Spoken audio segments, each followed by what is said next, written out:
as we initiate chaos theory guarantees that we'll play like lightning shots sounding like thunder. For every time in the face that it hits us, we're faster.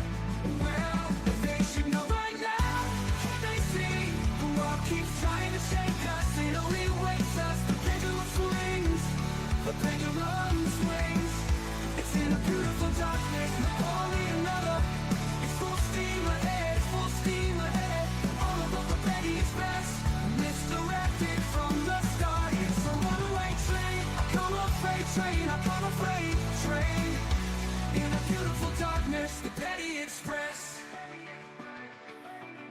In a beautiful darkness.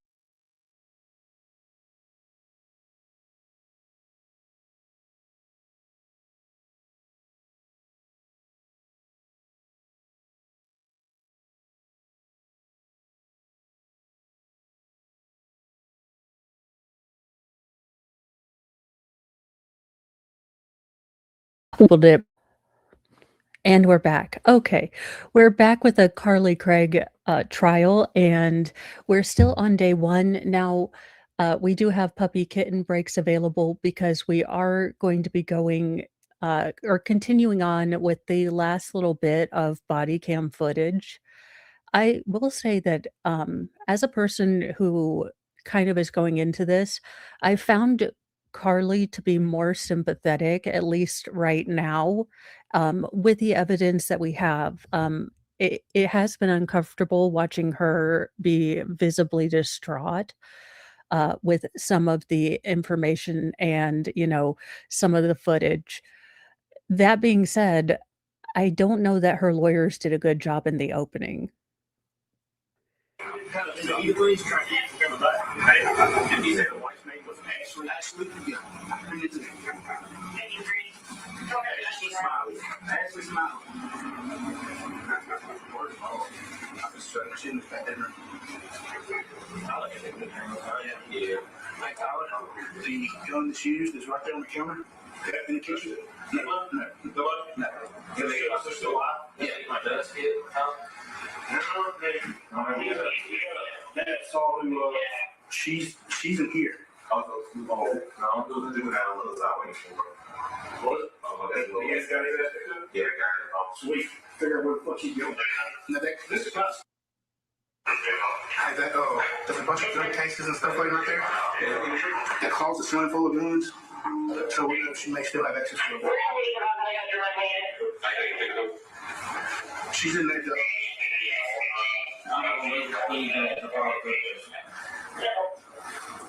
I mean, I couldn't get into the front door.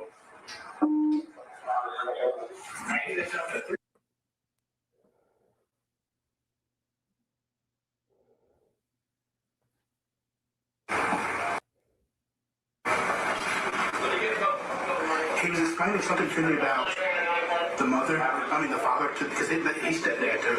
Okay. Yeah.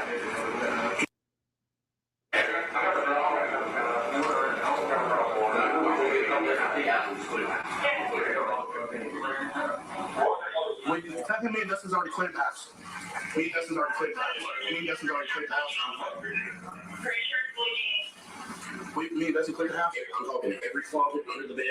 You don't have to even hide the damn spot. But Dad, he said she ran out the back door. I know. But Dad, you never know. Look, I want to go through the house. I want to look under beds. I want to look in closets, behind clothes. I was shocked that they didn't clear the house after they had ascertained and gotten the dad out of the area, just because I thought that was kind of common practice. But again, reality can be much different than, Hollywood or cops. Let's make sure she's not in this house before we exhaust a whole lot of it. You know how juvenile cars is. Me and Dustin walked through and cleared the house, but I mean, did you look under beds? We didn't go that far. We looked in closets and stuff like that.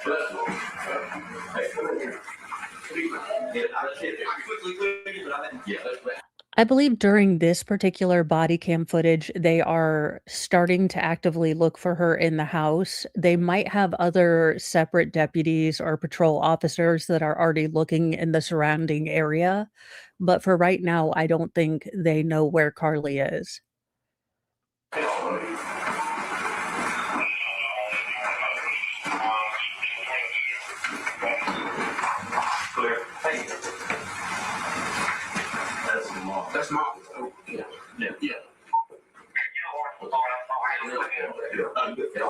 No, mom and dad both got it.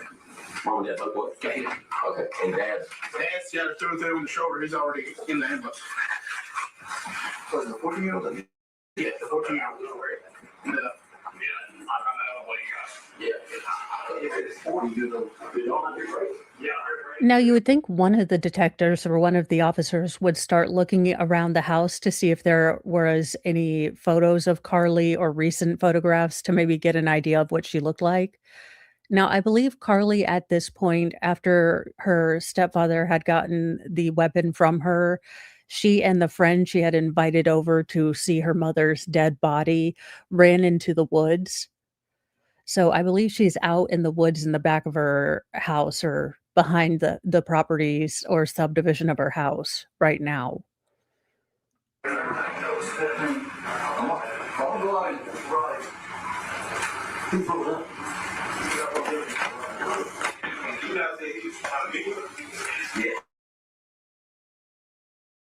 She said it. No. Where was the other guy? Who was that? The one that was just talking to? Actually, okay. Yeah. That's it for me.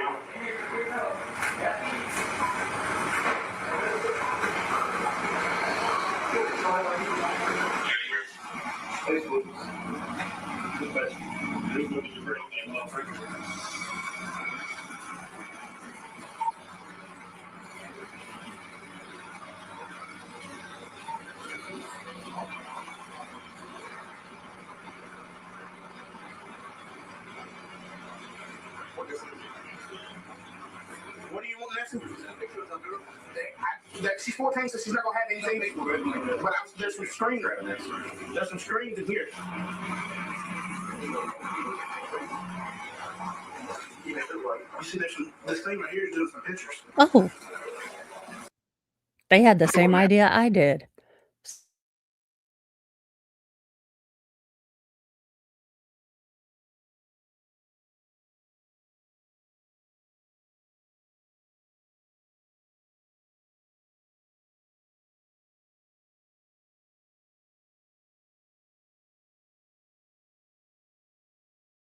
It's like,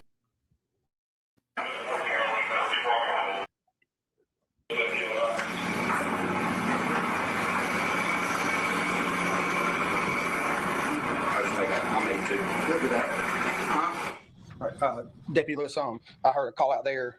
They said that they got her at 17:35. Is that 5:35 p.m.? Yes, sir, it is. Okay. And what did you know about whether or not custody at that time? I'm sorry, say that again?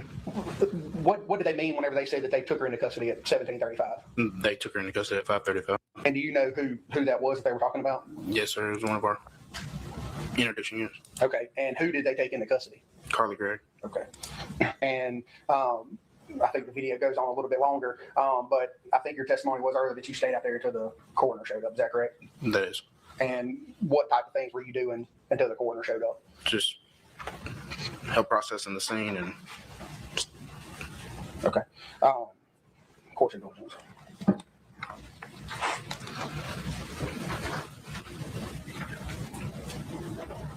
it will be interesting to see if the defense has a cross. They didn't have a cross for the first witness who was the dispatch caller for 911.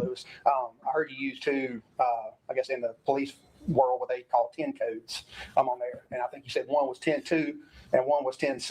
Can you explain to the ladies and gentlemen of the jury what that means? 10-2 means okay and 10-7 means deceased. Okay. And who were you referring to as 10-2 in the video? He's Smiley. And who was 10-7? The mother, Ashley Smiley. No further questions, Your Honor. Cross-examination. Thank you, Your Honor. Do you intend to use the video? No, Your Honor. All right. If you, Mr. Levinson, if you would, he's not going to use that. Would you move that out of the way, please? You don't have to plug it necessarily. Okay. We are at 1.25.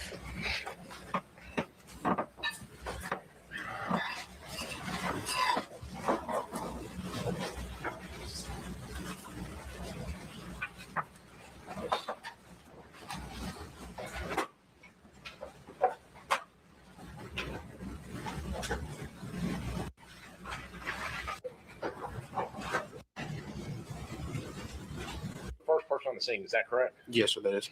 And I guess you had to knock on the door a few times in order to get Heath to come to the door. Is that correct? Yes, sir. And I think when you answer, I guess when he comes to the door, you see him and he's talking on a cell phone, correct? Yes, sir, that is. And at that Now, I time, am shocked after today, as much coverage and as much focus has been on Carly's face.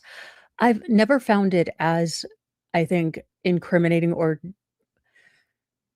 I'm surprised her defense attorneys did not argue like Lori Ballow's defense attorneys, because I think they would have a more legitimate claim in Carly's case that the constant focusing might, taint public opinion. Because I will say that of all the times that I don't think we need to focus on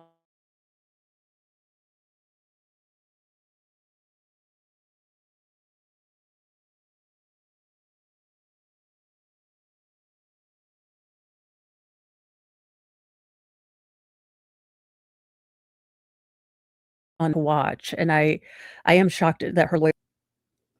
he's actually talking to the 911 dispatcher, correct? Yes, sir. And then did you have him go out? I wasn't 100% sure when I was looking at the video. Did you have him come out, or did he come out and sit down? Well, I asked him to come out. Okay. And so when he comes out, you notice he's been injured at that point. Or did you, I think you asked him if he was injured, or you were able to ascertain Yes, sir. that he was injured, right? Yes, sir. And then you had him sit down. Is that correct? Correct. Is that because you're looking out for his safety? And if somebody's been injured, you don't want them walking around and possibly fainting and doing things like that. Is that correct? Yes, sir. So you were having him or sit down, try to calm down, because at this point you're trying to get some information from him about what happened, correct? Yes, sir. And I noticed you ask him what happened. He's telling you that I guess somebody had shot him. Is that correct? Say that again, sir. You were asking what happened, and he said somebody had shot him. Is that correct? I don't recall that, sir. Okay. He didn't tell you somebody had shot him? Didn't you ask him what happened, and he said that his stepdaughter had shot him? Yes, sir. Okay. And I think it took. We all just watched the video. Bless his heart. That was a deer in a headlight. Like, what did I say? You a couple times because you had asked, what does your son look like? And it took you a couple that you had to think to realize that it's actually a stepdaughter, not a stepson. Would that be correct? Yes, sir. And this is all on video, correct? I mean, we just saw the video. This is on video. Yes, sir. That's what we would call it, right? Correct. Okay. And you have certain policy and procedures with the body cam, correct? Yes, sir. And I think you had said when you first got up on the stand, you were asked about why you wear a body cam or what it is. And you said any time that you have interaction with the public. Yes, sir. And it's for your safety. And it's also for the safety of the public, correct? Yes, sir. And you have certain policies that say, as long as you're out there, you can't turn that body cam off, correct? Yes, sir. And that's a Rankin County Sheriff Department policy, right? Yes, sir. And that's I guess if you're wearing a body cam, you are, I guess, and you're with the Sheriff Department, everybody follows the same procedures. Yes, sir. May I beg the court's indulgence?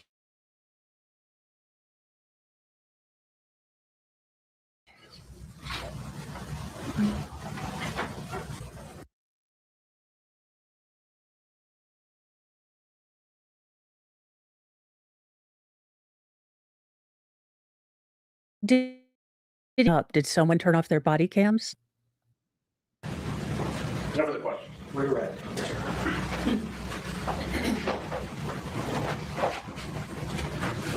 Deputy Lewis, Mr. Campbell just asking about body cams. Do you know whether investigators, in your personal knowledge, do you know whether investigators with the Rankin County Sheriff's Office wear body cams?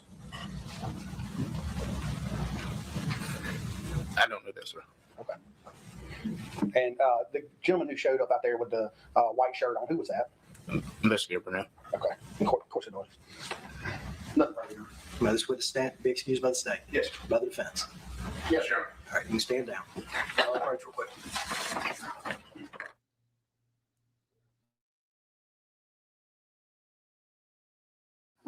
Take a restroom break real quick. Just so y'all know, we do our best not to go past 5:30, okay? While you're back there, you'll need to go ahead and start talking among yourselves about a very important topic, lunch tomorrow, okay? You have two options. And do not sleep on the first option. Okay. The jail is serving pork chops tomorrow. Okay. And I don't mind telling you, I'm going to eat a pork chop tomorrow. Okay. If you don't want pork chop, we have a very limited menu available from Newt's. Okay. I'm going to hand these to the bailiff when he takes you back there. Go ahead and use the restroom, but we need to make a decision. I love it. He's like, the prisoners are having pork chops. I'm gonna have. Is there applesauce? Because I feel like that's another that's information I need to know. Pork chop day. I mean, it kind of makes me want to test the pork chop because, I never would have thought that anyone would be excited for a jail pork chop, but I mean, the judge seems pleased as punch about it, so I kinda wanna try this pork chop. Do they use shake and bake? Because that stuff is awesome. Tonight about lunch tomorrow. Just for your knowledge, we're going to work through. Okay. The lawyers are on their own for food, but the court will feed y'all. Okay. So y'all go ahead and start having that discussion among yourselves about tomorrow. Use this time for a restroom break. Everyone remain seated while the jury exits.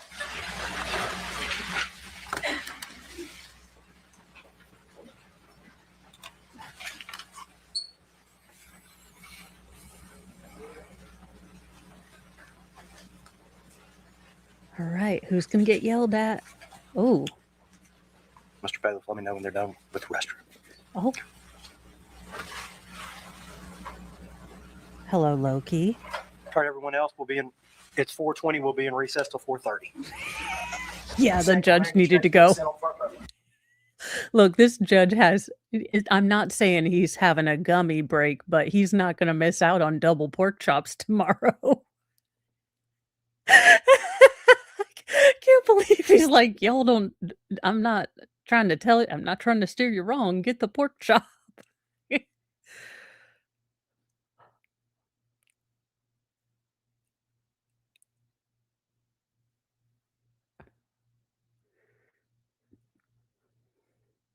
All right. Yes, sir. I just need to. In the room, state statute prohibits you recording audio or video any juvenile. And this court's prior order was that any juveniles to be referred to in the press by initials. So, Mr. Cameraman, turn off the camera. You're done. Oh. Oh no. We had someone sneak in to try to do audio visual.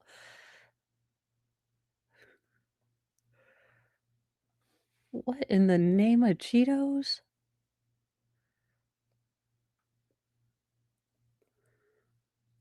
Oh, okay, so it's testimony of a minor. Is this possibly, the friend of Carly's who met them or went over to the house?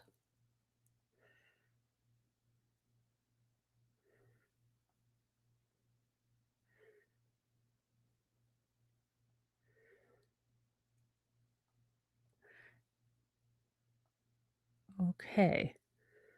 Obviously, we can't hear any of this because the audio's been taken off, so we will start we will see what happens here.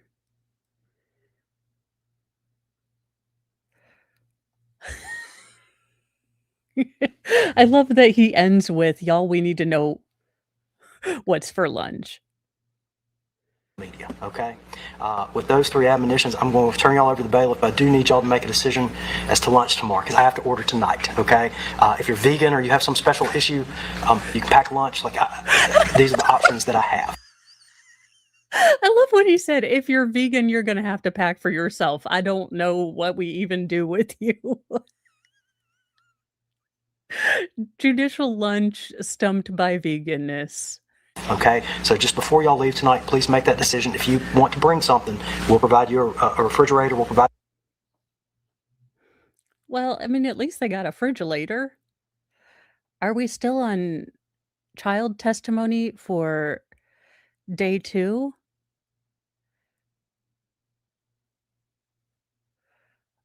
All right, so it looks like there was more testimony, obviously, And I would imagine so, especially if it is the child witness who went over and not only saw the evidence of the mother being no longer living, but also was waiting in the backyard and heard the shots fired toward the stepfather. I'm imagining that that was probably really grueling testimony. Again with the Murphy Brown blouse.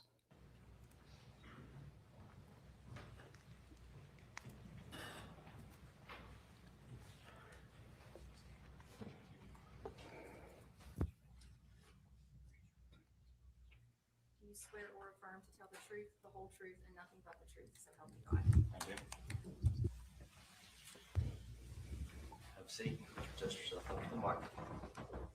You understand that you're now under oath and you're anxious to be sworn answers under penalty of perjury. Yes, sir. You may proceed. If you would introduce yourself to the ladies and gentlemen. My name's Heath Smiley. And we've met before today, that's right. Yes, ma'am. If you would though, these ladies and gentlemen don't know you. So if you would just kind of tell them a little bit about how old you are.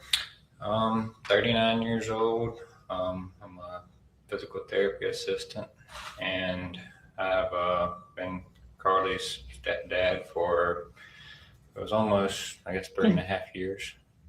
Tell me, excuse me. Okay, 3.5 years. The way the state presented Carly's upbringing, it made it sound like this gentleman, Heath, had been in her life for many years when she was much younger, because the state did, and I agree that there needs to be punishment. I think this was a calculated act, but I think it was also a calculated a lot of rehabilitation. And I'm not a smarty pants, but girls who tend to suffer from anxiety and things like that tend to be more self-destructive than outwardly destructive. Am I frozen, or is the howdy? Oh, good. Yeah, I don't know what is sucking all the internet today. I have literally just the tabs open that I need to go on, but we will be doing a factory reset, and hopefully that works, because I am about done with computer shenanigans.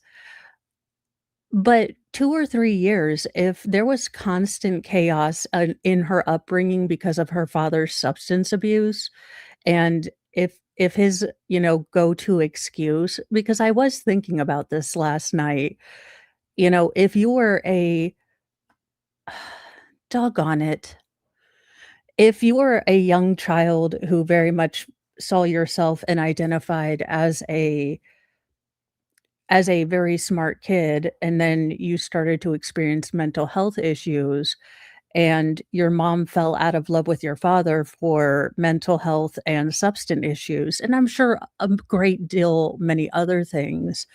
I do wonder if maybe I'm overanalyzing it, but she was worried her mom would abandon her. Then again, maybe I'm just, like I said, overanalyzing it. But the way the state presented it in the Supreme Court hearing, they made it seem like she had had a fairly stable, mom and stepdad for more than 3 years. And while I think that, yes, it can be a stabilizing force when you get a good bonus parent in, um, I don't think that the state gave enough deference to the chaos and chaoticness of dealing with a parent with mental health and substance abuse issues. Prior to March 19, 2024, who were you married to? Ashley Smiley. And when did you and Ashley Smiley meet? It was the spring of 2019. And at some point, did you and Ashley Smiley end up marrying each other? We did in June of 2020. Where'd y'all get married? We actually went up to Gatlinburg when things opened back up after COVID. You like to take trips, be outside? We did. How old was Ashley Smiley when she passed? She was 40. And where did Ashley work? She was at Northwest Rankin High School. Can you describe for the ladies and gentlemen kind of what Ashley looked like?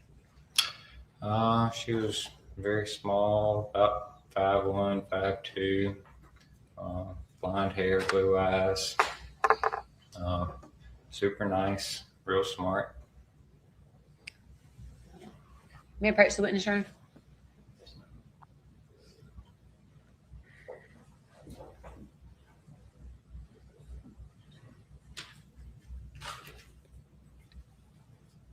I'd ask you to look at that. Can you tell me what that is? It's the picture that we took. Sir, I'm trying to have all the grace for you. I really, really am. But if you don't stop smacking your lips, whoo, it's Friday. That lip smacking, JKD Buck, I know, because I'm like, sir, just stop. Why? Why is this a Southern thing? No, it's not, because I noticed it from Canton too. Welcome, welcome. Guess we were up in the Smokies somewhere. I'm not sure which one that one's from. Might have been last fall. I don't know. And it's a photograph? Mhm. And who's in that picture? That's myself and my wife, Ashley. Your Honor, we'd ask that be marked as the state next exhibit. Any objection? No objection, Your Honor. Be admitted as seven on all purposes.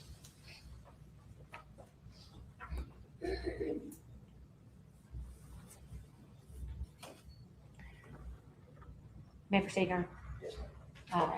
Yes, Now, they didn't do much of this in the Athena case. They also didn't really do this in the Paul Canero case. I find myself not liking having seen those very heartbreaking cases done without, confronting people with the pictures, obviously, to elicit some kind of emotion. I find that I don't like the state doing that in this case, especially knowing that this particular witness is standing behind Carly.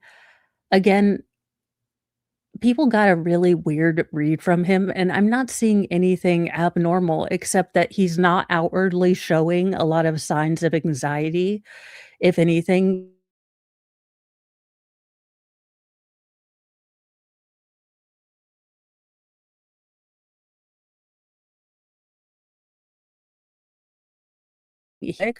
I tend I tend to get more robotic and stoic when I'm very anxious, or I get very much more dramatic. There's not like a reasonable medium in current dramatic stress mo.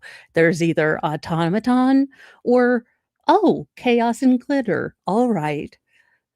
So that's the only thing that I've noticed that's off is that of how difficult this has to be, he's not doing a lot of the self-soothing things that we would notice, kind of he is a little hunched in and he is kind of swaying back and forth, but he's not rubbing as far as I can tell, sometimes you can see little shoulder movements. And his respirations aren't that increased considering we're at 1.25. So if anything, he's much he's very much more stoic than I think I would be on the stand. Heath, I know that it's tough. I can't imagine what you're going through.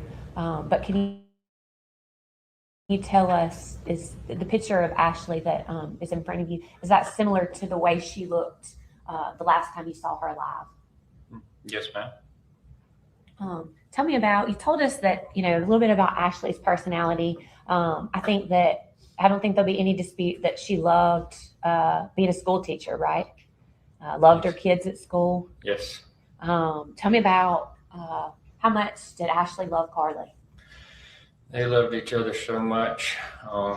She just, everything she did, she planned out for Carly and around Carly. Before you and Ashley met, was she previously married? She had been, yes, ma'am.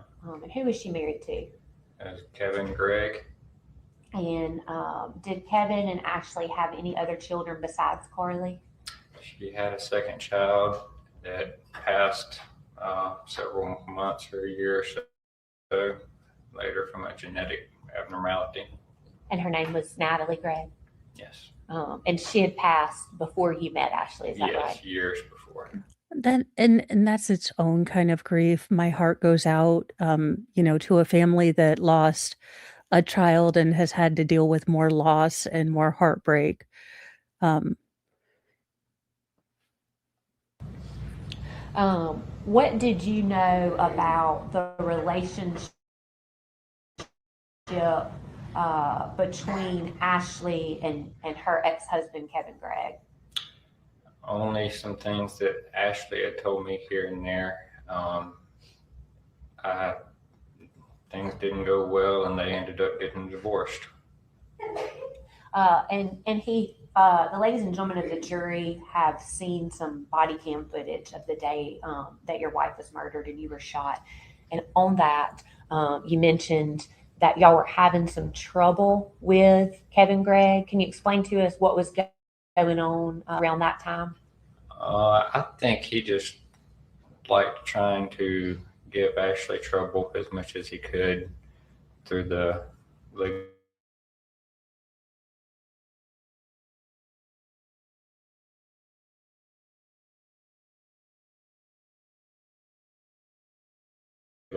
Don't know exactly.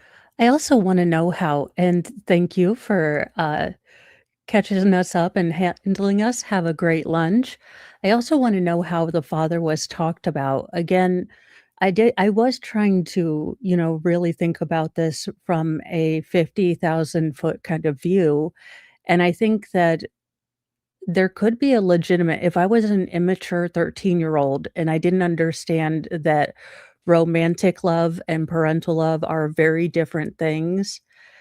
And, here I am maybe having some mental health problems and I'm turning to uh, the devil's lettuce to self-medicate. I, she, it's not outside of the realm of possibility that Carly could have thought that this was a way to abandon her mother before her mother abandoned her like her father. Now, that's really the only thing other than just pure rage, "You found my stuff, don't go through my things." But I do try to keep, when I am speculating, to the realm of possibility. But she had acquired someone to try to get him back into court about possibly changing up visitation stuff again. Had Carly ever told you anything about Kevin Gregg using drugs? Yes. So he was a known drug user? Yes, ma'am. I want to talk to you, Heath, about, you told us about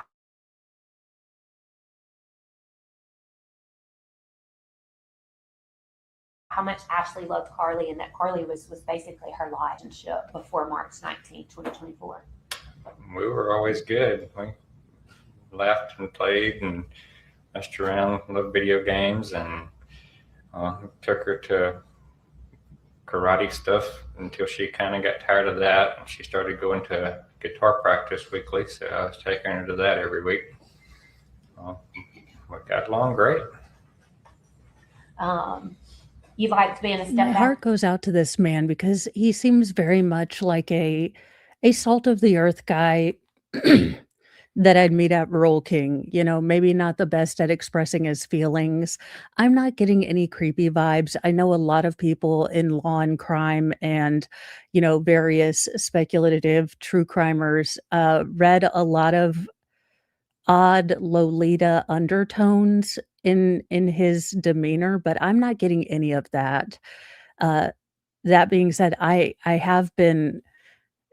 was looking for, to see if I felt any vibes, but this gentleman just seems like a really salt of the earth, not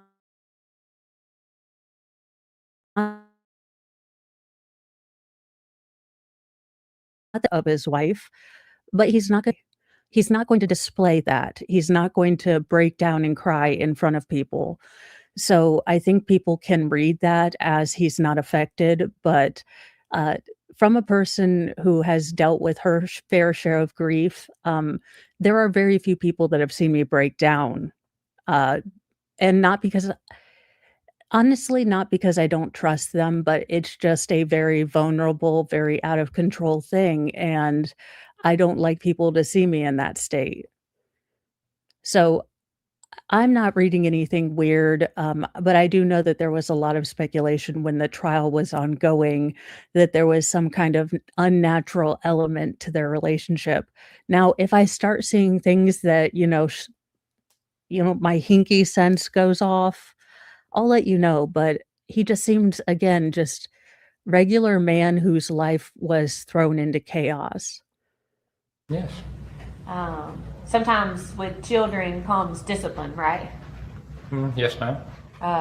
Would you say, or how would you describe the type of parent that Ashley was to Carly? She was, like I said, always thinking about Carly and just Carly's first no matter what. She would do anything in the world for her and would try to get the best for her every day. Were there times? And another aspect that I've been sitting here thinking about is, again, this might be totally self-imposed, but did Carly feel an expectation to be the best child she could be, to be, the best child to make up for a child that was unfortunately lost?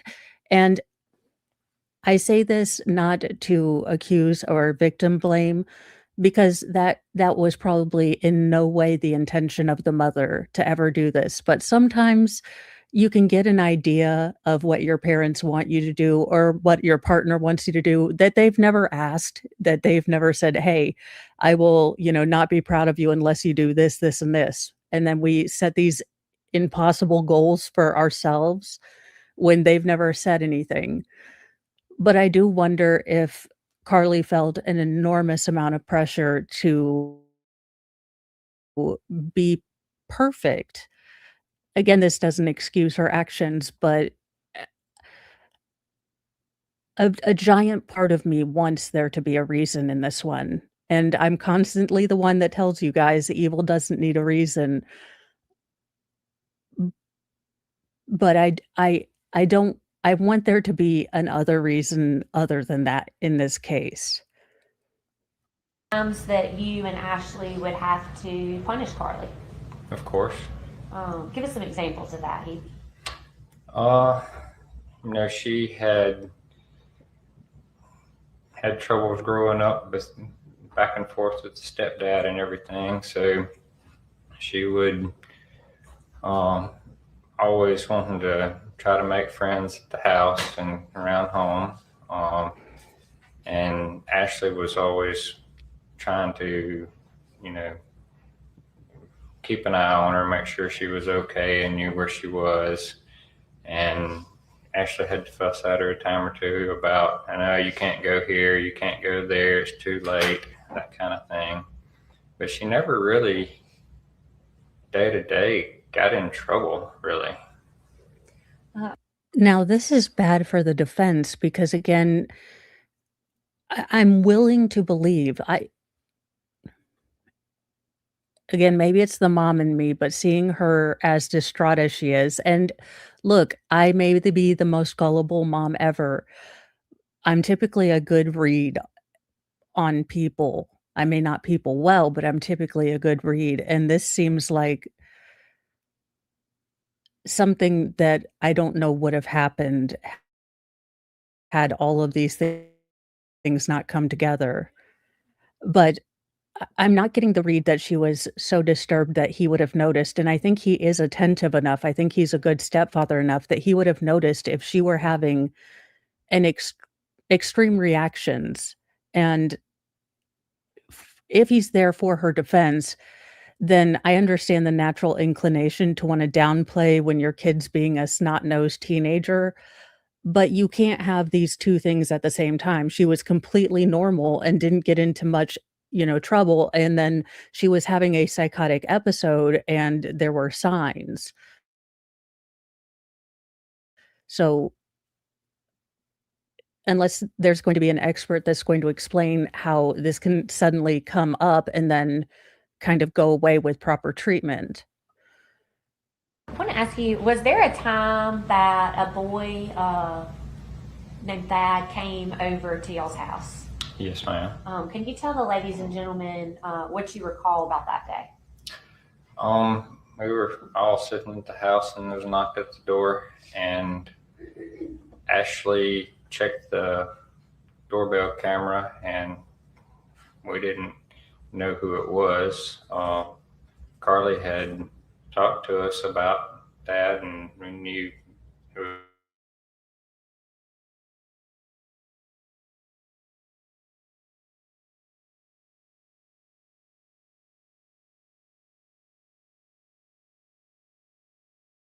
it was.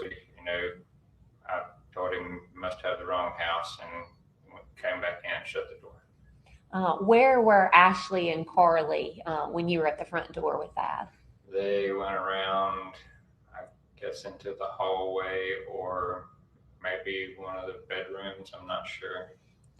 At any point, did it appear that Ashley was physically holding Carly back from going to the front door?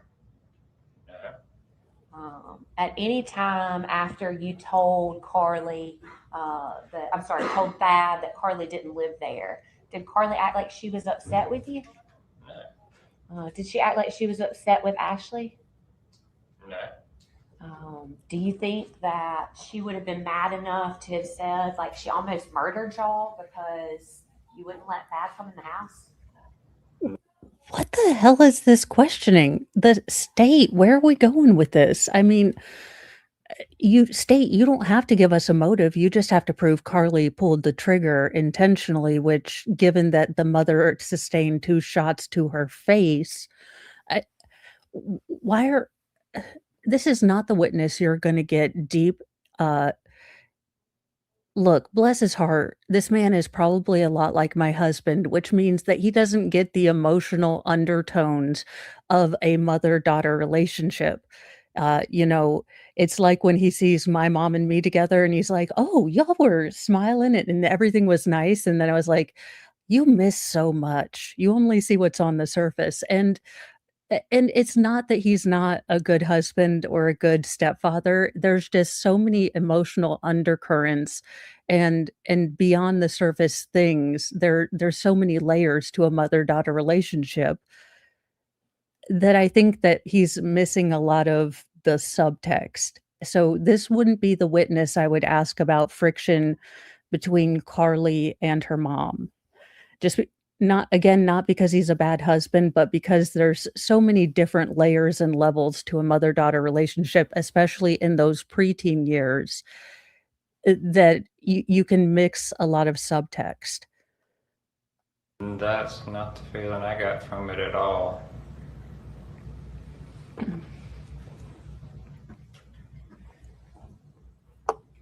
want to talk to you about back in 2021. Carly would have been in middle school. Is that right? Yes, ma'am. Yeah. Were they living in the house with you? Yes, Carly ma'am. and Ashley? Carly was in the 7th grade, I think then. Sounds right, yes. Was there an incident where Carly got in trouble for bringing a knife to school? Yes, ma'am. Tell us about what you know about that. All I know is we had ordered some stuff off Amazon, and since she loved doing all the arts and crafts and stuff in her room all the time, making stuff, I showed her a Swiss Army knife I had found on Amazon like I had when I was young, and she decided on a color of one she wanted, and I ordered it for her, and she used it all the time in her room. And then all of a sudden one day, I found out she had it at school in her pocket and somehow got in trouble with it. And I don't know what happened, but they said they couldn't tell us much more at the school about it. And Excuse me? I'm sorry. I don't share custody of my child with you, school system. So you better tell me what the hell you're going to be punishing my kids for. You better tell me why the hell you are calling me. Not sharing information with me. I birthed that child. Unless you were in the delivery room, you better not be denying me information. Again, this is a typical husband response. I'm not saying that this is, but I guarantee you every mom's back just went up when, they heard, "Well, the school couldn't tell us much." Because 'cause I'm like, "Excuse me? Uh, my child, you better tell me what the actually happened." And I do have a problem with this. So, we've gone 0 common sense, 0 tolerance. There I think we can all fundamentally agree that, yes, a pocket knife could be a weapon, but a Swiss Army knife is probably different than a zombie knife from, like, the UK with a big, long common sense. Yeah, if my kid is doing bad stuff with they're gonna get punished either way, but, if you suspend or throw them out for this 0 tolerance, I have issues.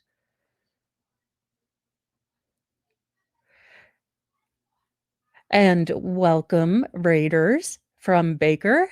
We are um, on the part of the testimony in the Carly Gregg trial where the stepfather is testifying. And I know that there were some I remember when this trial was going on, and I remember there were a lot of people that didn't either understand or like the stepfather and maybe had some creepy vibes from him. I'm not getting that. He just seems like a man who doesn't understand the incredibly complex, subtext and layers of a mother-daughter relationship. He's kind of answering the state's questions about, his wife and his stepdaughter's relationship the way my husband would, like, they're fine. I mean, they aren't yelling at each other. So, the state's trying to elicit a kind of an emotional response, and he's kind of getting the typical, "I don't know, they were fine," kind of dude answer. So I the only thing that has struck me as a little bit off is that he is not telegraphing his anxiety as much as I think I would. He's fairly stoic. He is doing a little bit of swaying back and forth in his chair, but I do have him at 1.25 though, because holy goodness, even at 1.25, he's barely talking normal. I know I'm showing my northern side, but whoo, Mississippi, y'all can mosey on your verbal, you know. That's about all I know on it. Yeah. So the knife was in Carly's pocket, not in her book bag. Is that right? I was understanding it was in her pocket from that morning when she was using it, but And then you didn't actually go to the school for any type of hearing in regards to that, right? no. That would have been something that Ashley handled. If she went up there for that, I don't remember it. No, she might have. I don't know. What did Carly tell you, or how many days did Carly tell y'all that she had actually brought the knife to school? I thought it was just that day. What was the result of her bringing the knife to school? They have a 0 tolerance policy on that and sent her to an alternative school until I think it was that Christmas break and let her come back. So she had to spend time at the alternative school as a discipline. Yes. Yeah, make that make sense. So a child, breaks the rules, but you have a gifted child who's academically advanced, and then you put them with the bad children. He is the stepfather. They keep saying past tense verbs and things for the father, so I don't know if he passed away from an overdose or if he's still alive, but I don't know if she had an IEP. I'm hoping we're going to get that information. I would think that to go to an alternative school, she would have to at least have a behavioral IEP or some kind of plan, but it might be different in Mississippi. What, if anything, Heath, do you know about another time that Carly got in trouble at school for cheating? That was, I can't remember if it was this past spring semester or when it was. Everything is kind of run together on exactly when. But at some point, she has always complained to us that kids constantly bug her for help with schoolwork because she can do all of it so easily and she can explain it to them better than most teachers. And she got so tired of them coming to her for stuff. Somebody just dared her or something. I'm not sure what. And apparently the teacher had a book or a computer or something open, and she took a picture with her phone of whatever was open up there. Was it like the answers to a test or something like that? Something like that. I'm not sure exactly what now, but yes. And then she shared those answers with other kids? I assume so, yes, ma'am. Was this is at the same school that Ashley taught at? Yes. How, from your observations, how did Ashley respond when that happened? She was just upset that she had done that, and she, talked to her about, can't be cheating, can't be letting others talk you into things. Just going with the flow of kids is not a good idea usually. So. Heath, were there other, we talked about Thad. Was there another boy that Carly was in some sort of dating relationship with that y'all knew about? She had been dating Anthony. Honestly, forgot his last name right now. That's okay. But you and Ashley knew about him? Yes, ma'am. Had he been to y'all's house before? Yes, ma'am. Was there any time that you or Ashley told Carly, hey, you need to end this relationship with him? I didn't get into a lot of that. Ashley had talked with Carly about him and, some of the things that was going on, and they had supposedly ended it. I believe you told, I get a feeling that we're not getting a lot of the context. And like I've said before, my husband wouldn't get half of the things that, my daughter, I have to kind of say like, hey, my teen girls push the boundaries, and bless his heart, Mr. Mo wouldn't know half the boundaries. So he would take them shopping and, crop tops and bicycle shorts. So, and he wouldn't know that. He'd just be like, I bought him clothes. So I just think that we're missing a lot of, was there a lot of friction? Was there enough animosity that I could see Carly in a moment of rage doing something unforgivable? Because right now she doesn't seem, you're not giving me enough to, oh, this is the thing that just switched her. do you recall telling law enforcement that there were times that you and Ashley both would go through Carly's phone? Yes, we tried to keep an eye on her. Was there ever a time that you or Ashley took Carly's phone away from her?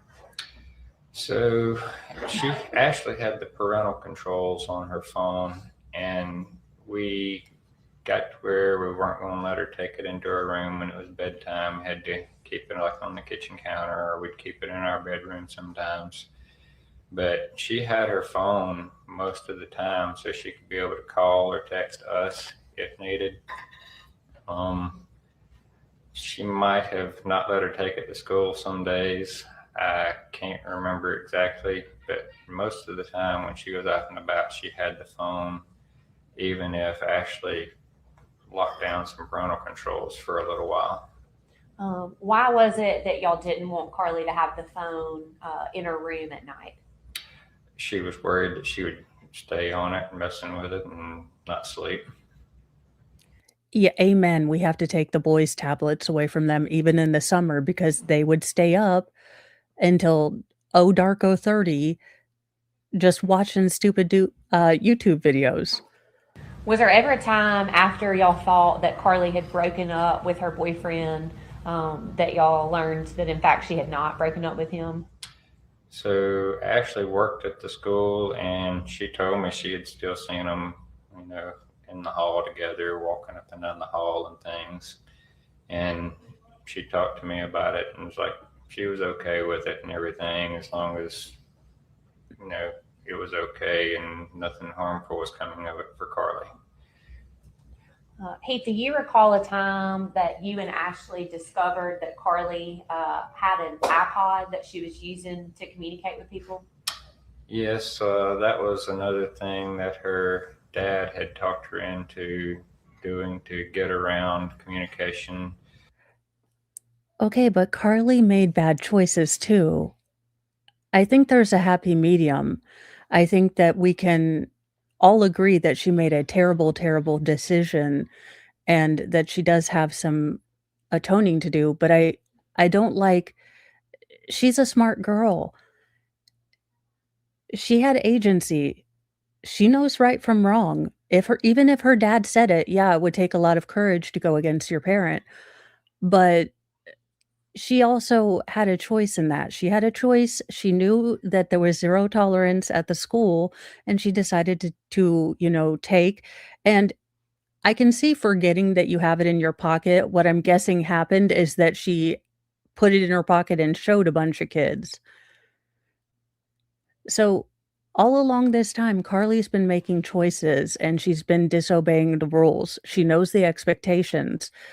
Now, again, there might be reasons for her doing this, but saying that it was her dad's doing, I don't know. I don't like that, but that's just a personal opinion. He was, I think, kind of paranoid about everything, and that Ashley might have been controlling Carly's communication with him, even though she always left those channels.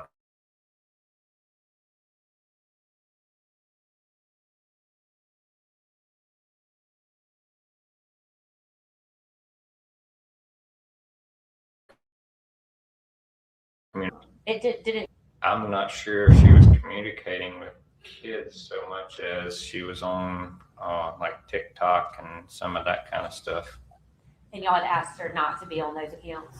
Yes. Do you remember when that was, Heath? Around what time of year? I don't remember that. Was there ever a time that you and Ashley learned that Carly had been cutting her thighs with a knife?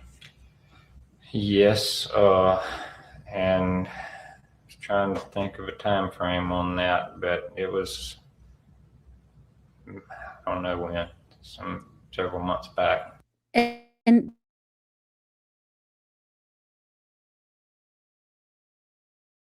that doesn't shock me because teen girls can, when they have anxiety, when they have stresses, do tend to turn inward in their destruction. And yes, well, the first part of one was just the opening statements and then the first two witnesses. Now, the rest of day one and into day two, what I'm calling part one or day one, part two, is into day two because we had a juvenile witness. I believe it was probably the person who Carly called over, her friend that she called after she had taken the life of her mother. But we were not privy to any of that. So we did kind of get to skip forward a good bit. Maybe a year.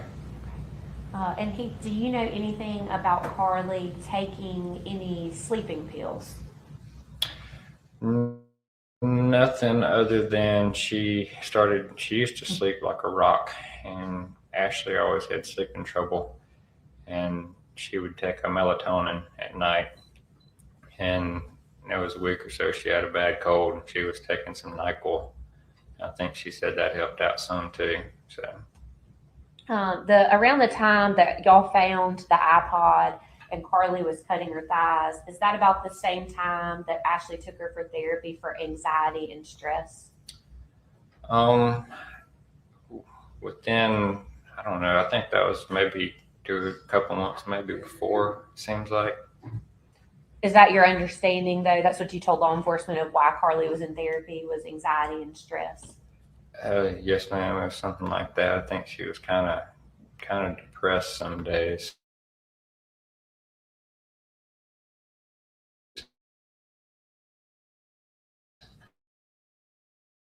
But you weren't actually sitting in any of those appointments, were you?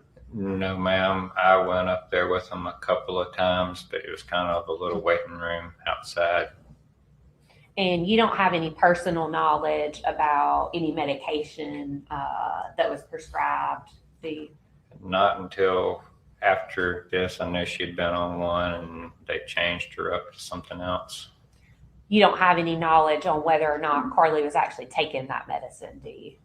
She had been taking one a day, I think, until they wanted to swap her up to a different one. So I'm not sure on the time frames on that. I'm sure it's in the record somewhere. Yeah, and I've been prescribed medicine before, and sometimes I take it, sometimes I don't. Did you actually physically see Carly taking her medication? Ashley would have her go get it and make sure she was taking the whatever it was, one a day or whatever. She kept an eye on that. Do you know? Yeah, but if these are antidepressants, you can't just not take a couple days. I mean, it's just like birth control, but you can have very severe side effects. Again, I'm not totally against big pharma, but I do think that we are prescribing things to children, and we don't have long-term outlooks on what these medications can do to a developing brain, and we're giving it to children, you know, because it helps adult brains. Yeah, I don't know unless he was I do think that there is, when you're a bonus parent, that kind of how involved should I get, especially, he got together with her like 3 or 4 years ago, so probably when Carly was 9 or 10, already starting that tween stuff that's already, kind of an awkward stage, even if you're the biological father. I would imagine, he didn't know how far to get in. And then if you have a dad who's very uncomfortable about another man there. So I do wonder if he purposely kept himself somewhat aloof or out of the loop, just because of that kind of thing and that dynamic. If on March the 19th, 2024, did you see Carly take any medicine? The 19th? Yeah, March the 19th of 2024. No, ma'am, not that afternoon. The morning. Oh, no, I don't know about that morning. She usually would take it in the evening when she ate. Okay. I think. Sorry, that was a bad question. So Carly would actually take her medicine in the afternoon. I think so. Okay.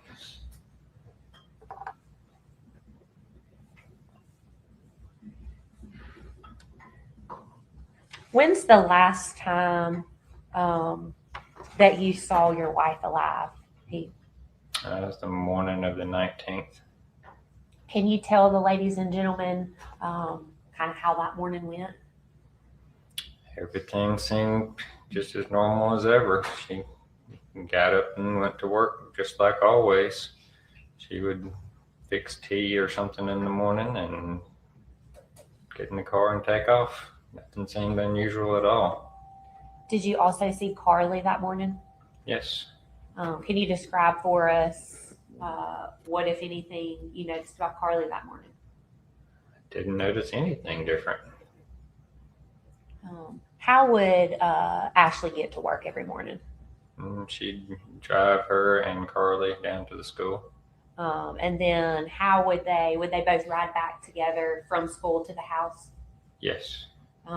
Did they usually leave, or on March the 19th, did they leave before you or after you that morning? Usually a couple minutes before. What about not on the 19th, but on a regular day? would they get home before or after you got home from work? They were always home before me unless something happened at my work and I was able to get out a minute early, which is very rare. What time would they usually get home from school? I'm not sure on that. I don't know. I guess school was out maybe 3:15. I don't know. And it's whatever traffic allows, 15 minutes or something up the road, maybe. Typically, what time do you get home from work?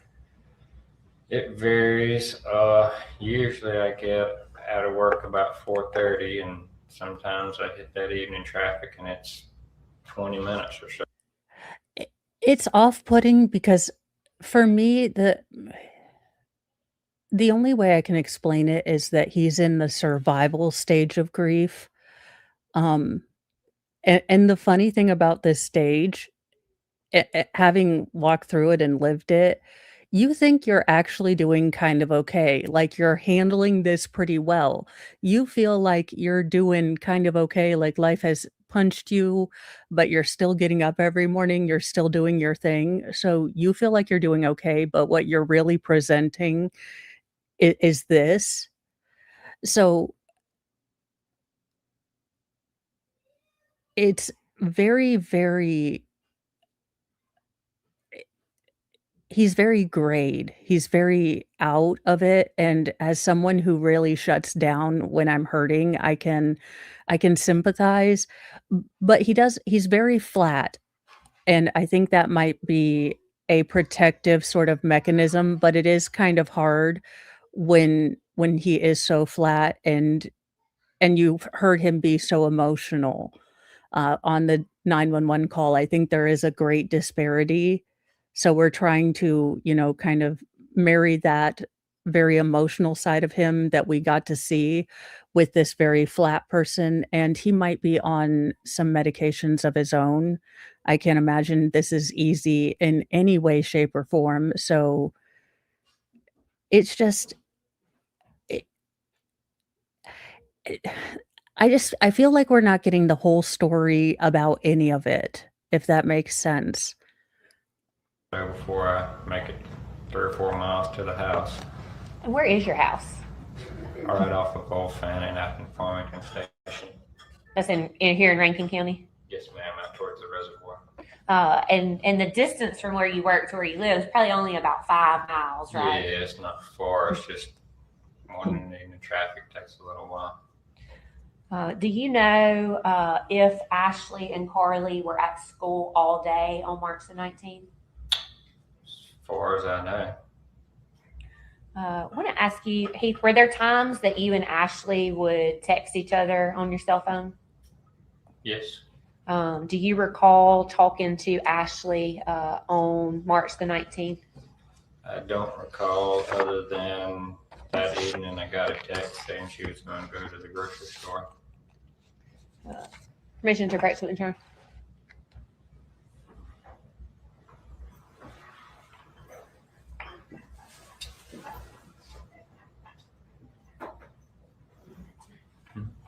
Keep that handed back to you. If you don't mind, if you'll look through those messages, please.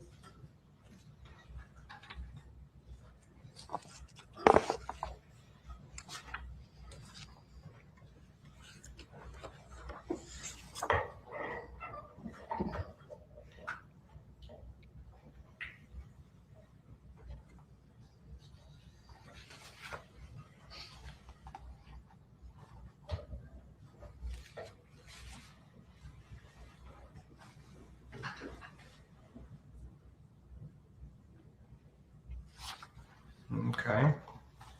Do those, and admittedly, these are not all of the messages between you and Ashley Smiley forever, are they? Right. Does this appear to be a true and accurate copy of the messages starting at 4:30 that day when she's talking to you about going to Kroger? It seems to be. And are we to ask that these messages be marked as the state's next exhibit? Any objection? No objection. It essay. It starts at, I think it says 3:20.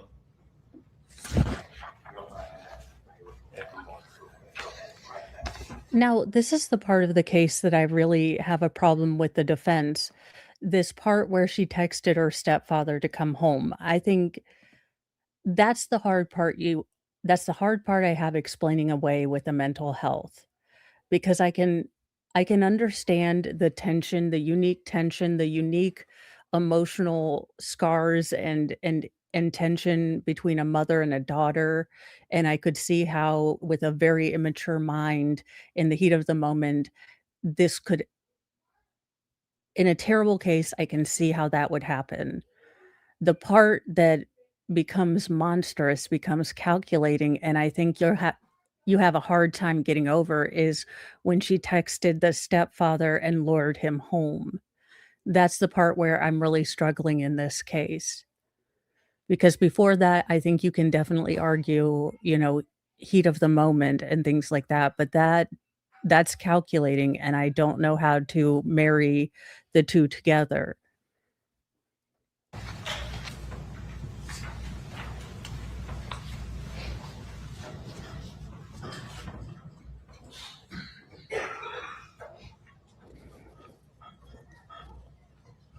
And thank you, he corrected me. Yeah, I apologize, Heath, you're right. The first message I was looking at was actually from the day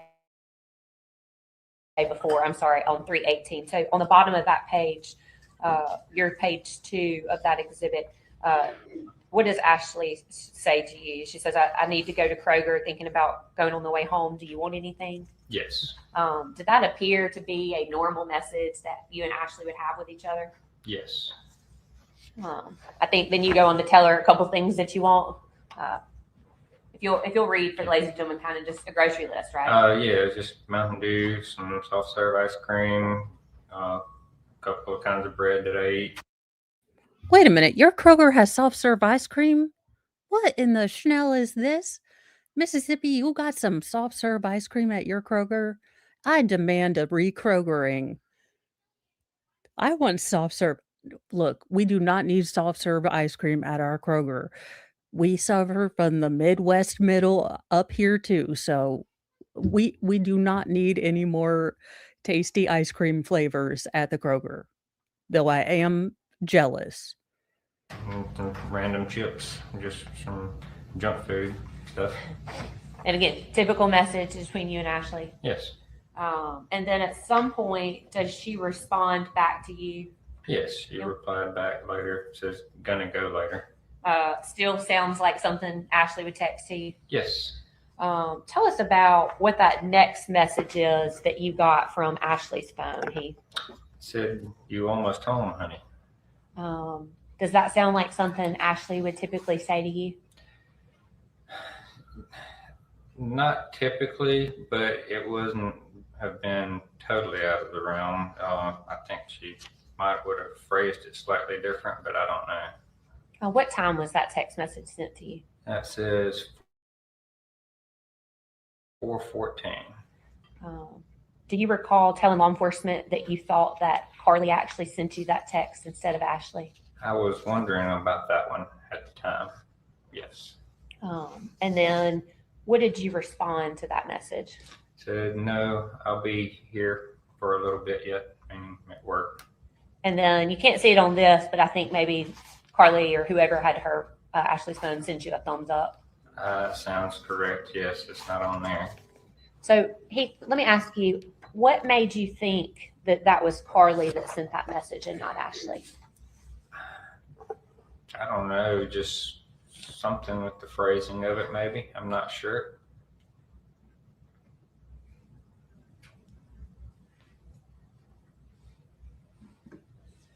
I want to walk you through prior to March the 19th, 2024, did y'all have any type of surveillance cameras at your house? Yes, we had a couple of things around. The Ring doorbell, well, I'm sorry, it's not a Ring, it was a Wise brand doorbell. Ashley had gotten to see if packages and stuff were being delivered during the day. Were there other cameras either in the garage or inside the home? Yes. 1 second. Take your time. Okay, so I understand the Wise doorbell, but why did they feel the need to put cameras inside? Did they have a cleaning lady, or was Carly's behavior more unstable than we're being led to believe? Because I can understand, again, the cameras outside, but the cameras inside, I always felt a little ick about them. That's my own personal thing. I just know how easy those are to tap into if you have the right equipment, and I don't need anyone knowing what I do in my house.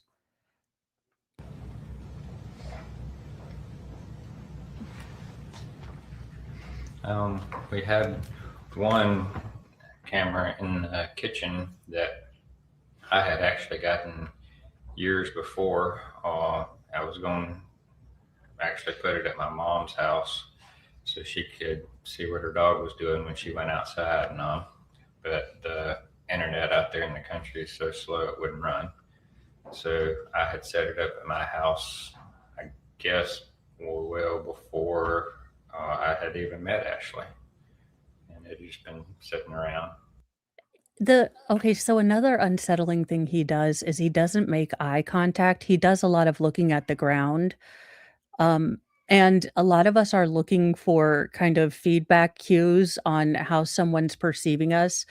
Uh, Especially those of us with ADHD, we tend to really focus on micro expressions, on a lot of the tonal kind of layers of conversation, the nonverbal. Oh, good idea. I'm glad of that, but I'm still not getting cameras in my house unless I'm on the real world. And then I'm not complaining about nothing. I'm living in a nice apartment, in the city. I'm getting a stipend.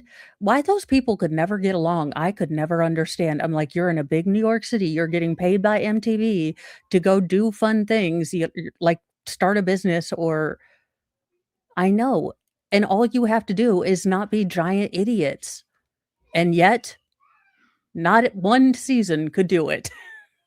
You needed to hire all the introverts, although it would have been real world of people who don't bother each other and watch Beavis and Butthead all day.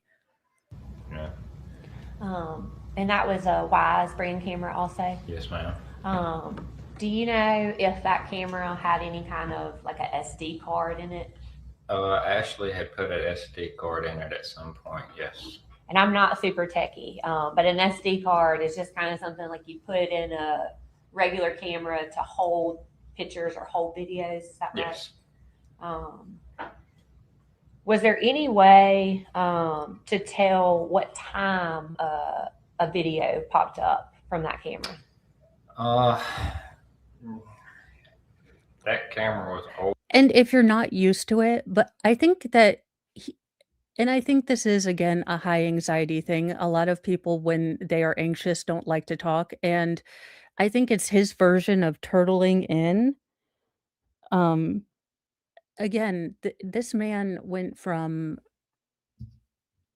having his life normal to going home, finding his wife shot in the face. His stepdaughter tried to unalive him, and now he's at a trial. This man is probably still walking around in a grief fog. So it, I know it reads as off-putting, but I'm putting it down more to grief, him not being a very social person. Um, I found that a lot of times, if there's an extrovert and Ashley sounds kind of more extroverted, there's usually an introvert partner. Um, Now the funny thing is usually that introvert partner, once you get to know them, is the real like wacko of the group. Tell me how I know I am that wacko. Uh, but we're generally not very comfortable with people in the first time. So maybe I am shading my walk with grief and, get but I am giving him a pass. I do feel like he's just not a very social person. I think he wasn't as involved with Carly, um, you know, and I feel like he I don't know. I'm just giving him a lot of grace because I can't imagine walking through what he's had to walk through. Older and had some issues working with the newer software. I'm not sure on that.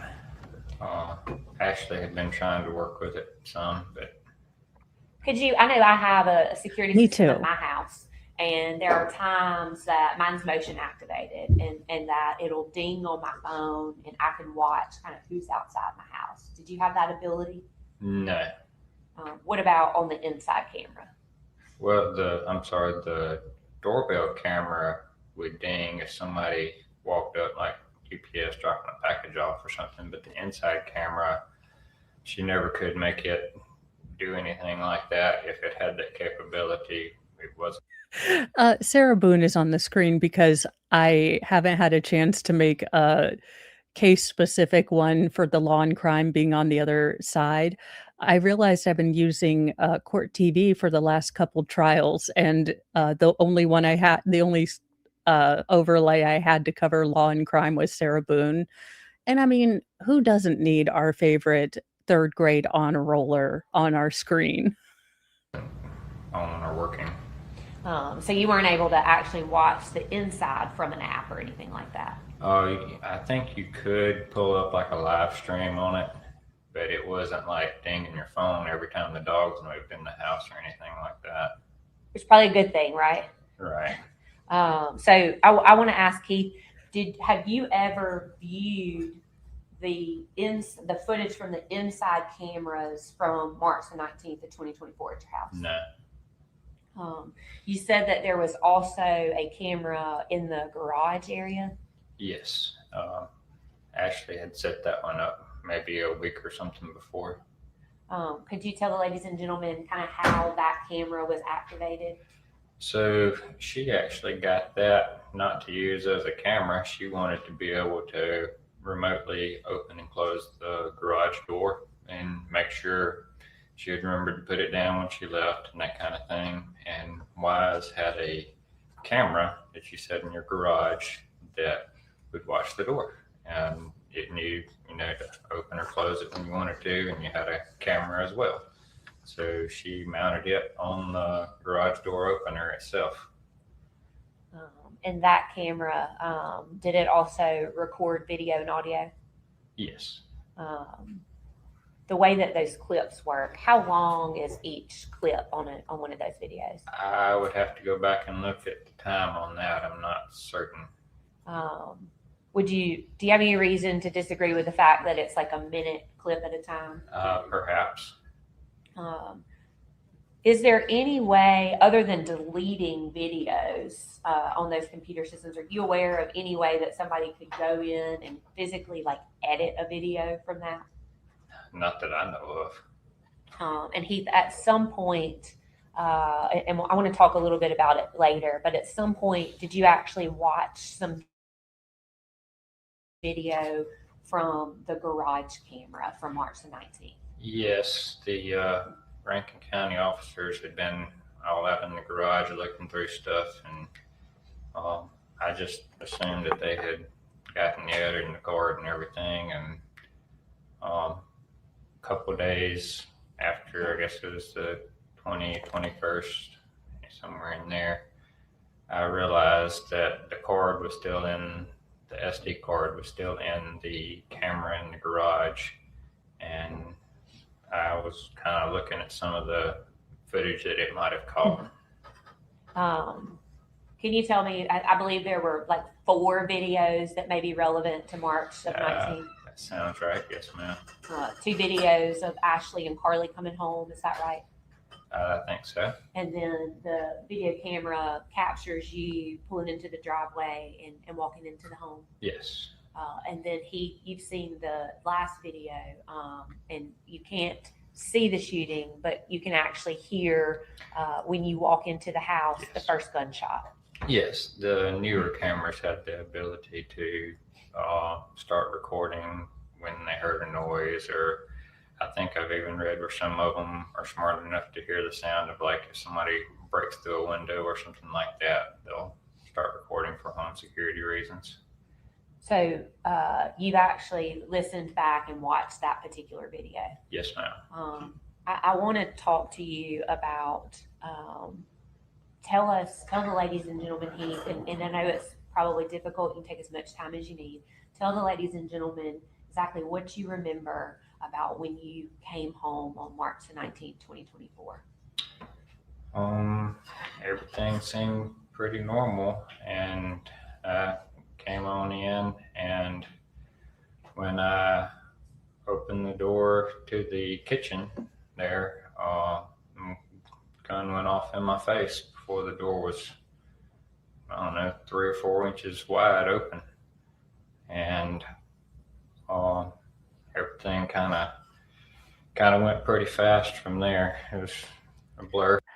Also, with his very flat affect, it's not beyond the realm of possibility that a doctor or someone might have prescribed him something to deal with the stress of trial. Now, is that something that you should probably ask? Now, the state's not going to ask it of their, you know, witness slash victim, but my guess is that he is probably on some heavy duty medications just to get through this part of his life. Not, and that is no name or shame, but those can very much flatten you out.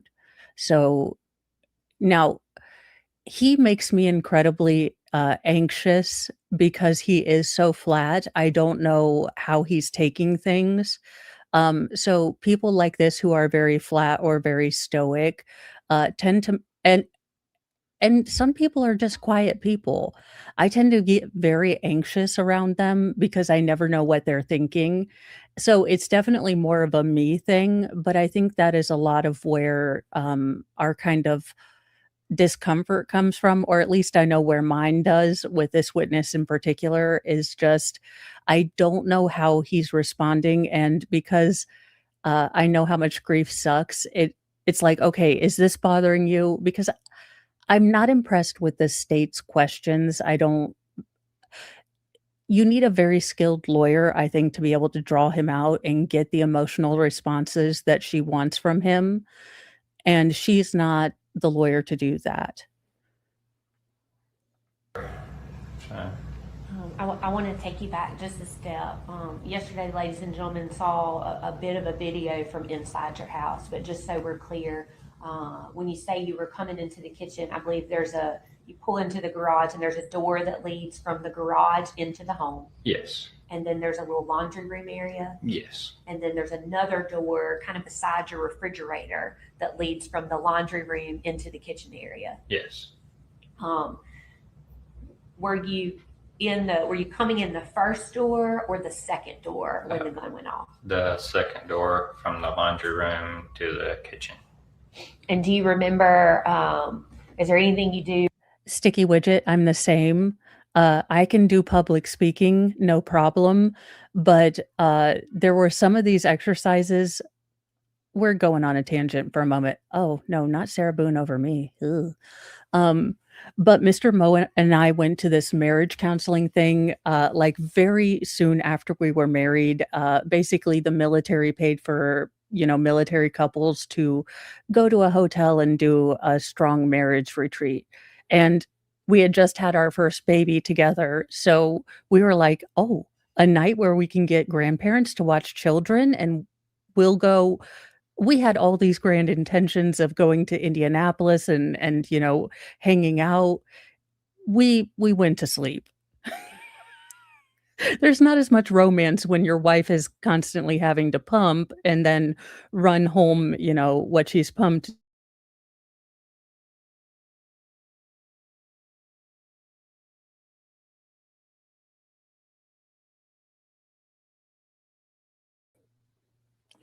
So we did this, and the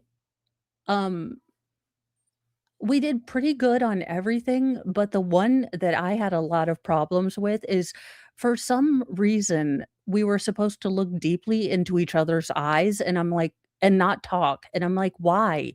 Why? We're not. No, no one needs to look that deeply into someone else's soul.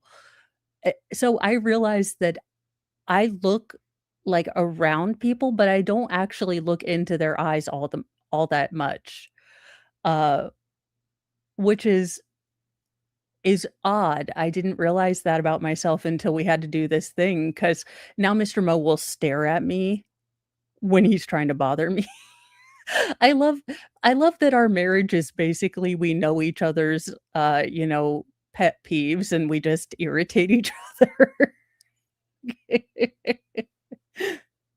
Every day when you come in the house?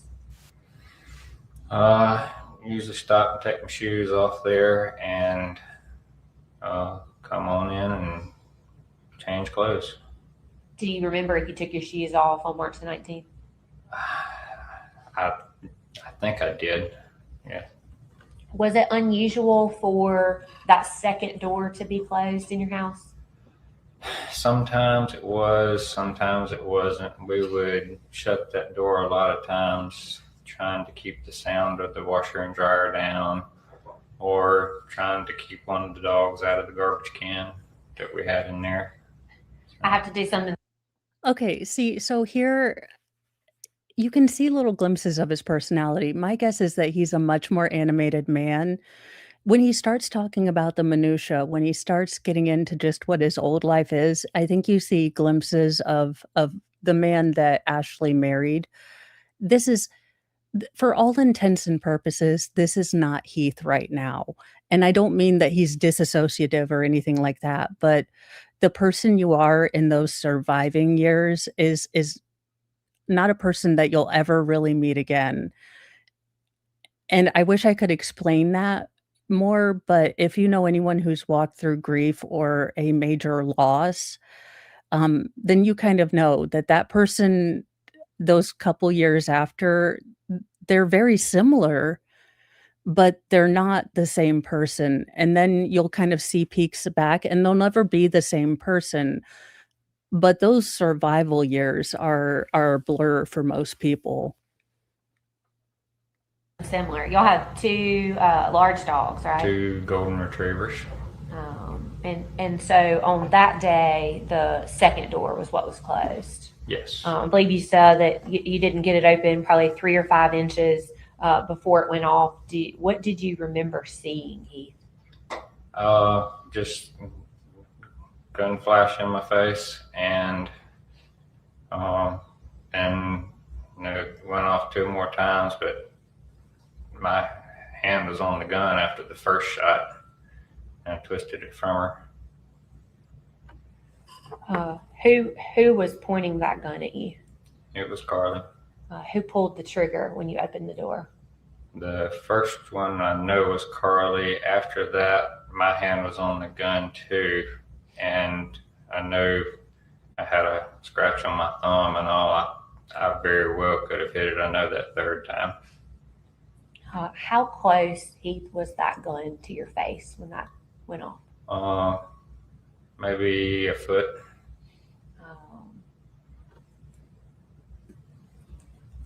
Did you ever get struck by a bullet?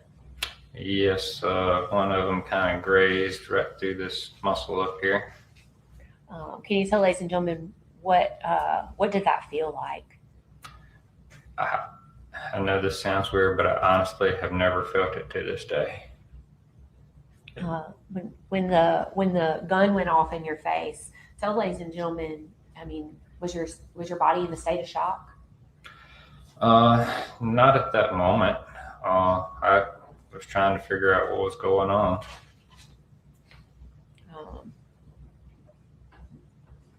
Did you see anybody inside your home other than Carly? No. Walk us through. You said that you were able to at some point get the gun from her. Tell us, Heath, what is it that you remember after that? She's just so weird. So we talk about his flat affect, but she's not cautiously approaching these questions. And it's very odd, but there was a very kind of specific tone, and it was a careful, kind of dignified but cautious tone that the defense attorneys in Uvalde used. That was it kind of acknowledged, "I am so sorry, I do have to ask you," in kind of a regretful sort of way, and she's not even changing her tone or her tempo, and it's kind of odd. Now, maybe they talked about this beforehand, and he said, just treat each question, I'm able to keep it together if you just treat this the way it is. And that's probably honestly how I would be. I would say, hey, don't get me emotional. I would rather you just ask me very business-like questions. I understand we're going to be talking about, hard things, but I would much rather you ask me in a logical way. Um, don't use my emotions on the stand. You wouldn't like me if you used my emotions on the stand. Uh, but I think that could be it. Um, again, that's how I would be. So I am putting a lot of my own perspective on this particular witness, but that's how he's reading to me. She was screaming out of her mind, scared. It was like she had seen a demon or something. She was terrified. And my first thought was there was an intruder somewhere and she thought she was after somebody else. And to be clear, Carly never told you that she thought somebody else was in the house, right? No, that's the feeling that I got.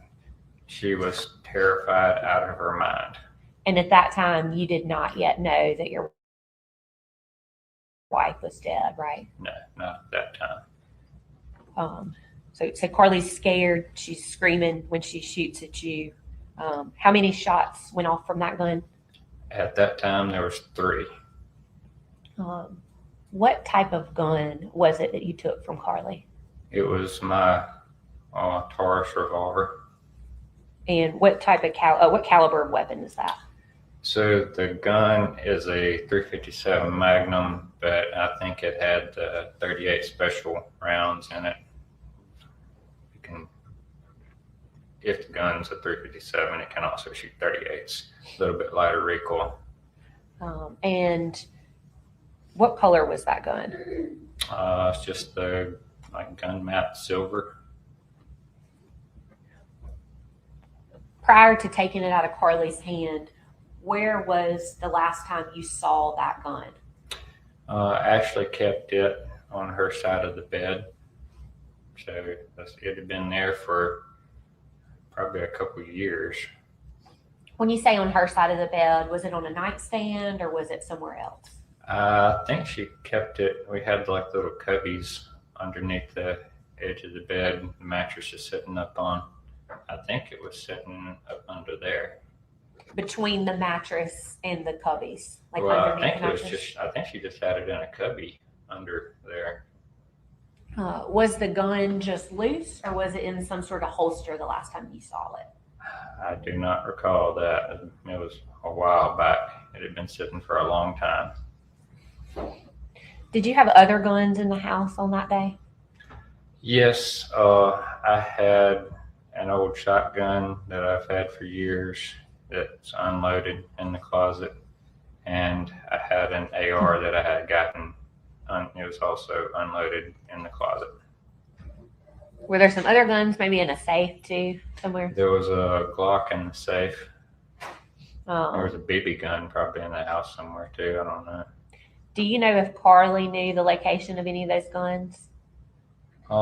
She probably knew about the 2 in the closet, but like I said, they were unloaded. And the last time I had tried to talk her into shooting, she was too little to even hold them up.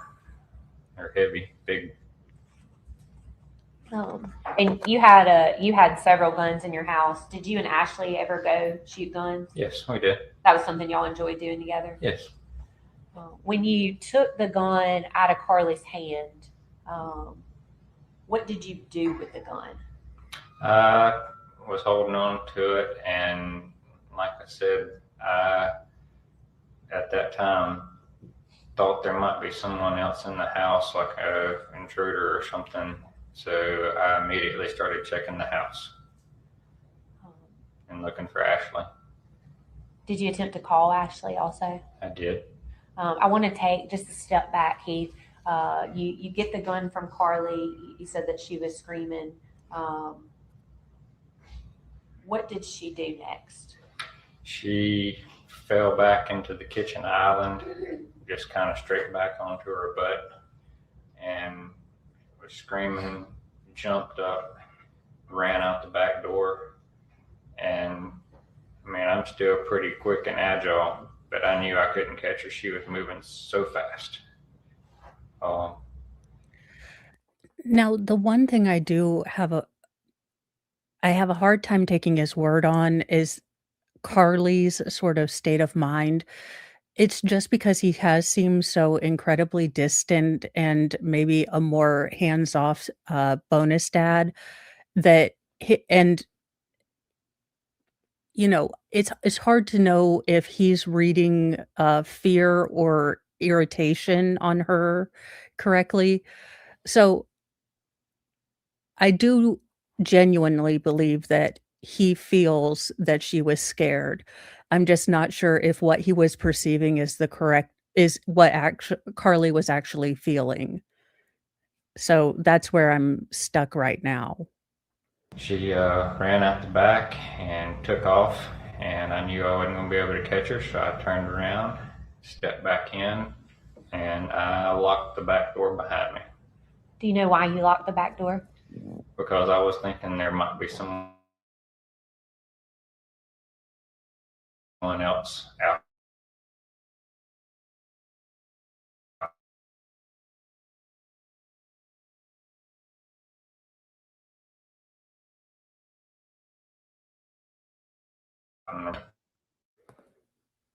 You remember telling anybody that you were in such shock that you didn't even try to shoot Carly back or anything like that? No, it was very evident to me immediately that something was very, very off with Carly. The way she was screaming, the way she looked, she was moving so fast. So, Heath, you said Carly is at this point, she's out of the house, she's run off. You never actually saw someone, other than Carly at the house, right? No. So you locked the back door, you're going through the house, you have this firearm still in your hand. At any point, did you open up the firearm? I opened the cylinder on it to check to see how many had been used or was left in it, and closed it back up and started checking the house. When you opened it back up, how many live rounds did it appear were left in the gun? Just one. And how many rounds? And Debbie, the text is what I'm having a really hard time with because like I said before, I can understand a mother-daughter in those really tough preteen years. It's a tragedy, but I could understand a heat of the moment, something happening. Where you lose me that this was a mental health crisis is when she texts her stepdad to get him to come home. That's what I'm having a hard time marrying the 100% mental health and the 100% calculated, because I think it's more a mixture of both, but I'm not a professional. Does that .357 Magnum revolver hold? It's a 7-shot. So you knew that she'd fired, at that point you knew she'd fired 3 at or in your direction. Yes. You did not know what the other 3 had been used for? Correct. The last time you saw that gun, were all 7 rounds live? As far as I know, I guess the last time it had been used was a couple years before, or sometime when Ashley had shot at some, and I assume she had reloaded it. So Heath, you're walking through the house. You have this gun, afraid that maybe there's somebody else in the house. You said, I believe that you tried to call Ashley. Yes.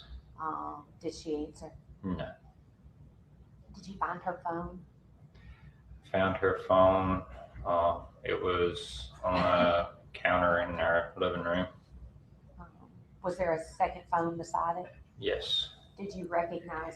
And that's the other thing that I wanted to see with this trial, because I think a lot of the trials that we've had this last year have had these kind of pivotal moments where there is certain evidence that comes in and the case is over after that.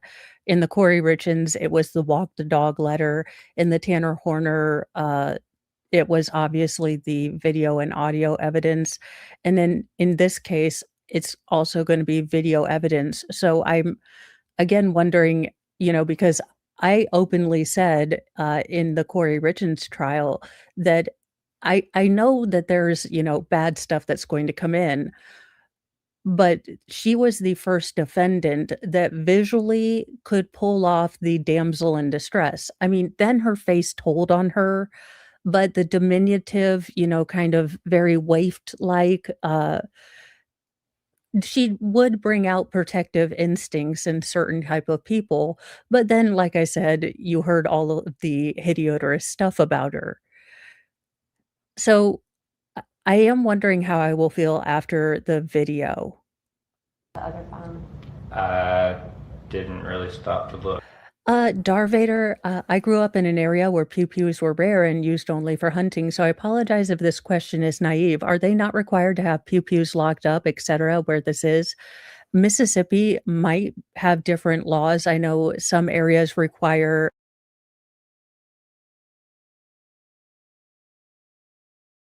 the freedom seeds separate. The force so I know different localities have different kind of laws. Some localities require that the force multipliers be all locked up, some don't. I'm guessing that in Mississippi, they probably do not have to be all locked up, but I will look that up. So you realize that Ashley's phone is there. Walk us through what happened next to you. Checked our bedroom, bathroom, closet, other side of the bed, under the desk in there, and turned and started going towards the other end of the house. And I glanced in our spare little third bedroom, and then turned and went into Carly's room. And that's where I found Ashley.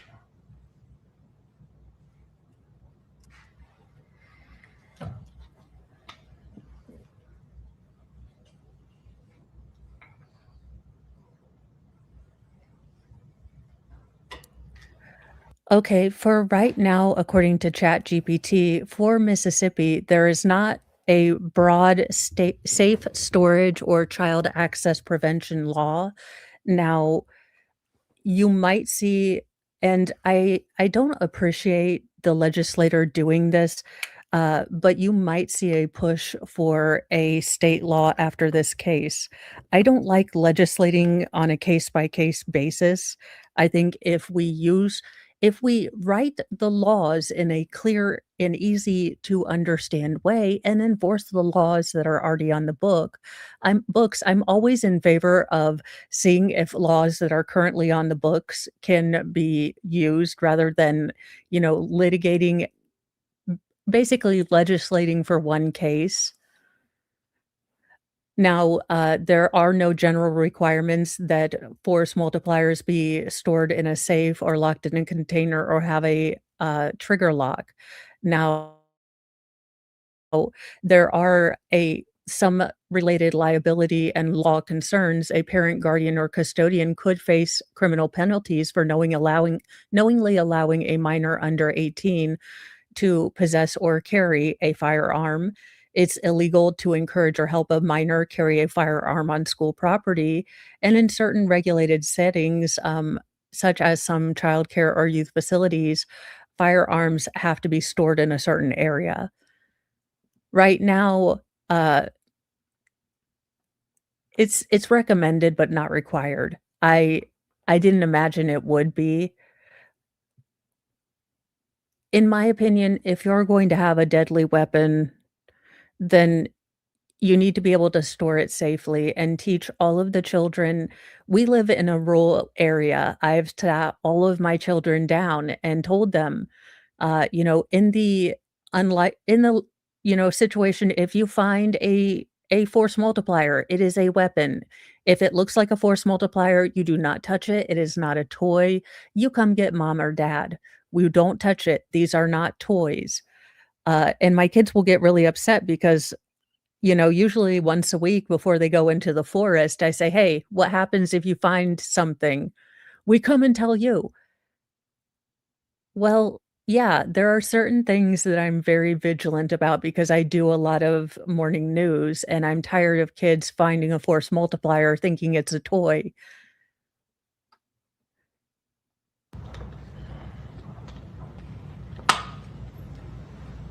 When you found Ashley, can you tell the ladies and gentlemen what you saw? It's the oddness I'm feeling is that he on one hand seems very aloof, and then he's also talking about how he accurately gauged her mood that day. And those 2 things aren't adding up. So, I'm not getting any weird hinky vibes. What I'm getting is a very socially awkward man that is grieving, but you can't simultaneously be aloof, but also able to key in on her demeanor and say that she was scared, because he hasn't really expressed an interest or shown a keen observation, level into her life that I trust his ability to gauge where she was on that day. She was laying on her back and had her hands kind of across her, and a towel over her face. Do you remember what color the towel was? I do not. When you saw her laying there, what's the very next thing that you did? Checked her pulse, see, and kind of moved the towel, and then called 911. And Heath, when you moved to the towel, what did you see? I knew she had been shot.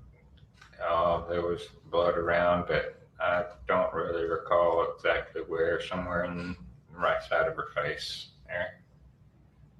You said you called 911. Yes. What did you tell the 911 operator had happened? I tried to immediately tell him I needed the police out, that my wife had been killed and I had been shot. Do you remember telling them who had shot you? I assume I said Carly on there, but I don't remember exact details. Do you recall telling the 911 operator that, oh my God, she's killed her mother too?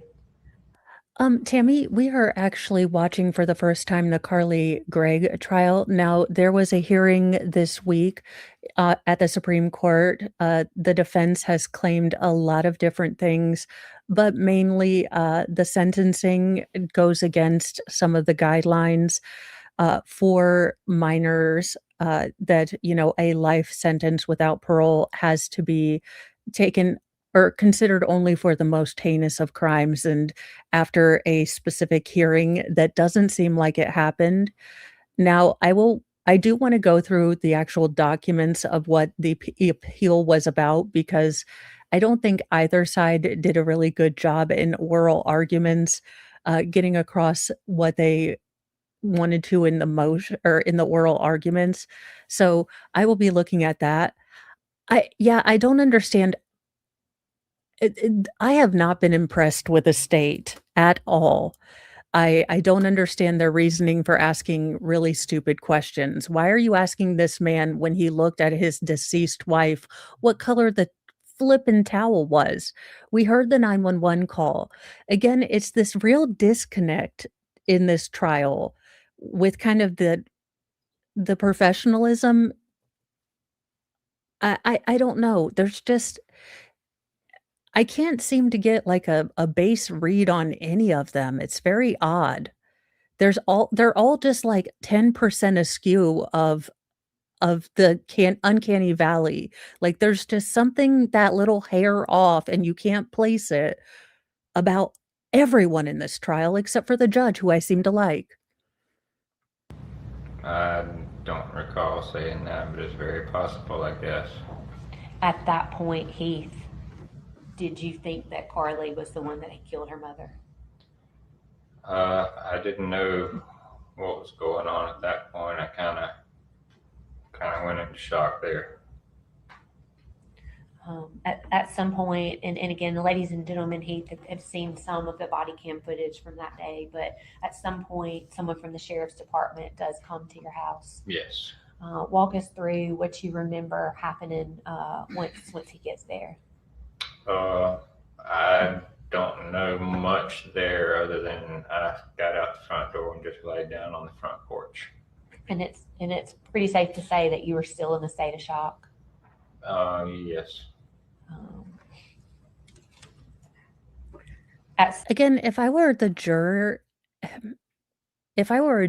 I'd be pissed off on his behalf. Now, maybe it's my ADHD, or maybe it's the fact that I could gather that he was in shock by the 911 call and the video. I think this would have been a much more poignant witness. I think that, again, the juxtaposition of how animated he was there, I think speaks much better than maybe he currently can on how emotional he was. So I think having him, state monotone, I was in shock. It's just doggone. I don't know. Everyone in this trial is just, like I said, that slight bit off.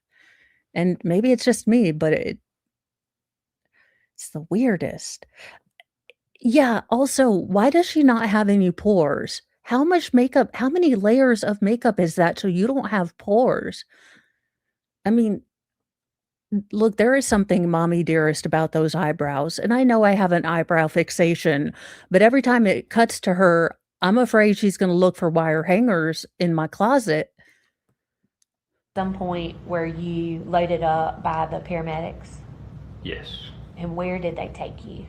Took me to Baptist Hospital ER. And what was the reason for taking you to Baptist Hospital? They wanted to get me checked out and make sure everything was okay.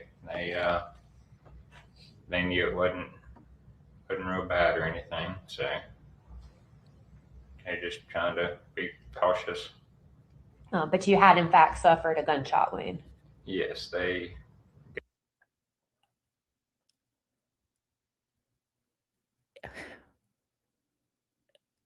No, they weren't taking you to the hospital for caution, sweetie. You had a gunshot wound.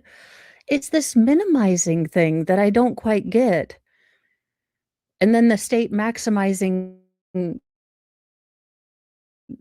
random stuff. Got me down to the ER and they put a piece of gauze, taped some gauze on it and sent me back home. And it went through your kind of right, like trap muscle area. How far? I mean, he had a grace wound on his neck, and then I guess a through and through shot. And Bama girl, maybe they're just gathering as many small details because he still supports Carly even after that. Which is wild to me. Yeah.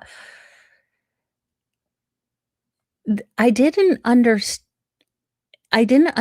dressing her up like Murphy Brown or a Golden Girl. That was confusing. Now, I guess the part of me that's skeptical thinks that this was much more cunning than mental health, but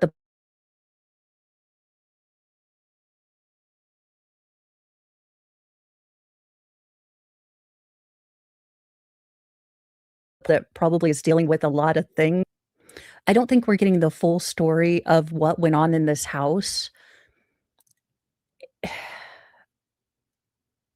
So I think that there's a story in the middle between calculated and cunning and mental health, but I don't know the ratio of that. And I don't know how my opinion will change once I see the video. So I will say that this case has been really hard for me to pin down. I know we've only had 1 day, but it yeah, I just can't get a read on some of these people. Some of these people, their faces can't move, but maybe I'm not good at people reading sometimes. Oh, for the love of Cheetos.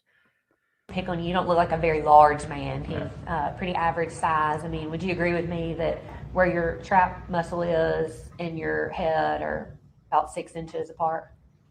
No, I guess. Wow. Sir, I hope you didn't have an ego when you went in there. You're pretty tiny, aren't you? You're what we'd like to call a fun-sized male. I mean, daggone. Like, I have insulted people when I didn't mean to, but man, ma'am, ow. But your trap is right here. So, yeah, but I mean, I know I say really blunt things that you're not supposed to say in public. I definitely think she had issues, but what she did was murder, and she's where she belonged. Yeah, I th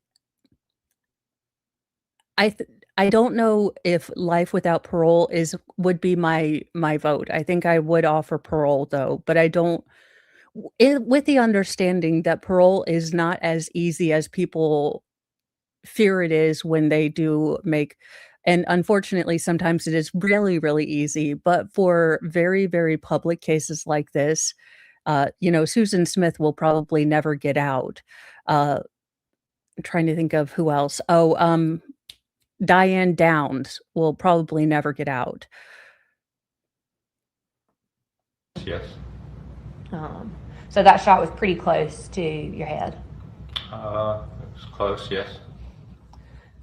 The gunshot actually, thank goodness, went kind of through and through, right? Yes. So you didn't require any surgery to remove the projectiles.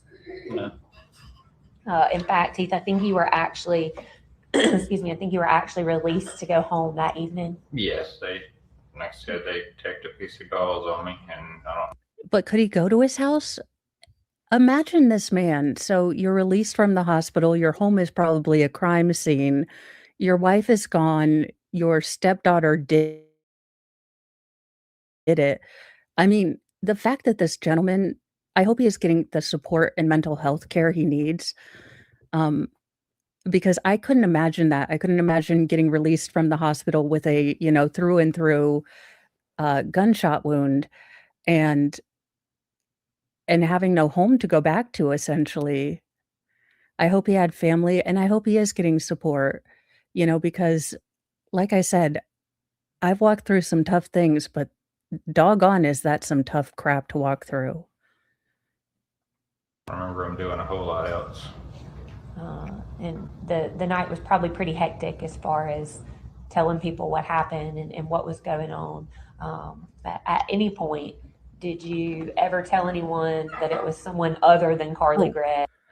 Wise Angel UK or anyone in the UK, I do have a random, while I'm thinking about it, and I do apologize. I don't know if we have a storm front coming in, but I am a bit more tangenty than usual. But while I have someone from the UK, I would love to talk to, if you know of a smaller barrister channel or anyone that has any legal experience, because there were your legal system is so different than ours, but I like to kind of explore those differences, especially and if it's too hot button of a case, I can understand, given that I think it is going for review.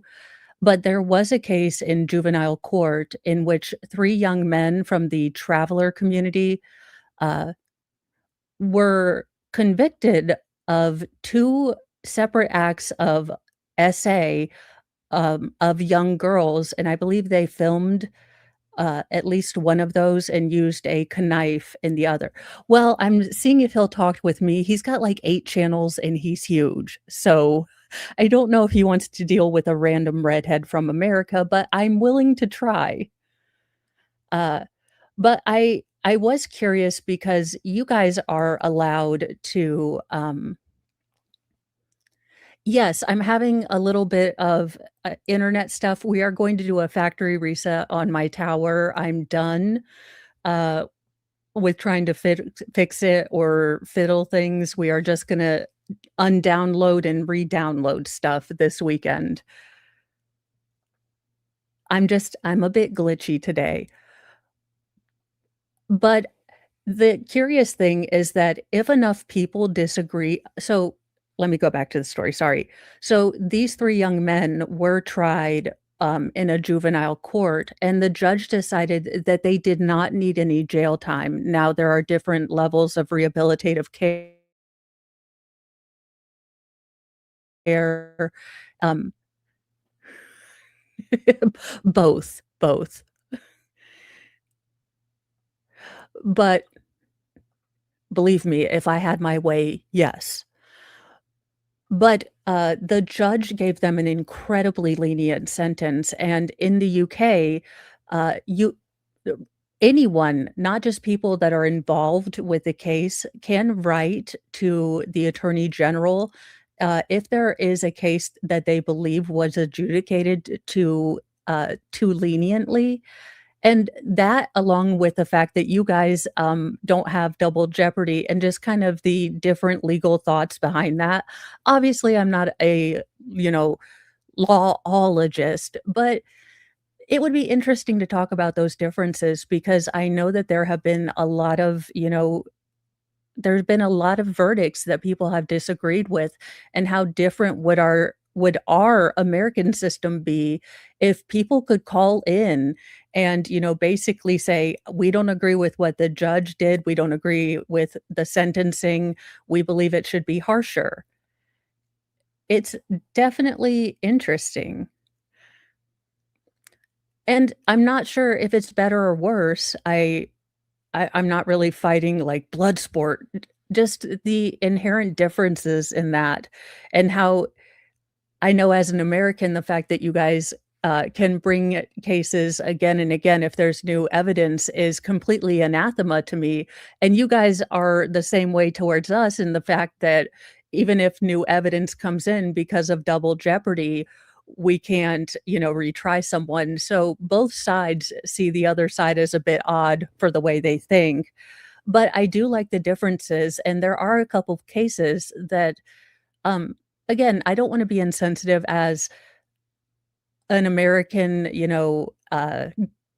kind of very interested in UK cases. I know the Lucy Letby case, there's a lot more that is, kind of out on the public, but it is incredibly difficult to do research on UK cases. If you aren't aware, transcripts are not created, you know, contemporaneously in UK courts, and to get transcripts made after the fact can be monumentally expensive. So, there is a reason that there are a lot of media, kind of barriers to talking about cases. Oh, I will try Runkle. I'll have to wear my oh my gosh, we could do a Runkle off because I have my wig, my white wig where I look like Runkle. Oh, thank you so much. I'll have to look at that. I just it's sad when you're relaxing is like, "Oh, I'll watch some UK true crime." It's like, "I'm tired of American crime, I'll go to the UK." That had shot you or Ashley? Not that I recall, no, ma'am. And to this day, you've not told anyone that you think that the person that shot you or shot Ashley was somebody other than Carly, have you? No.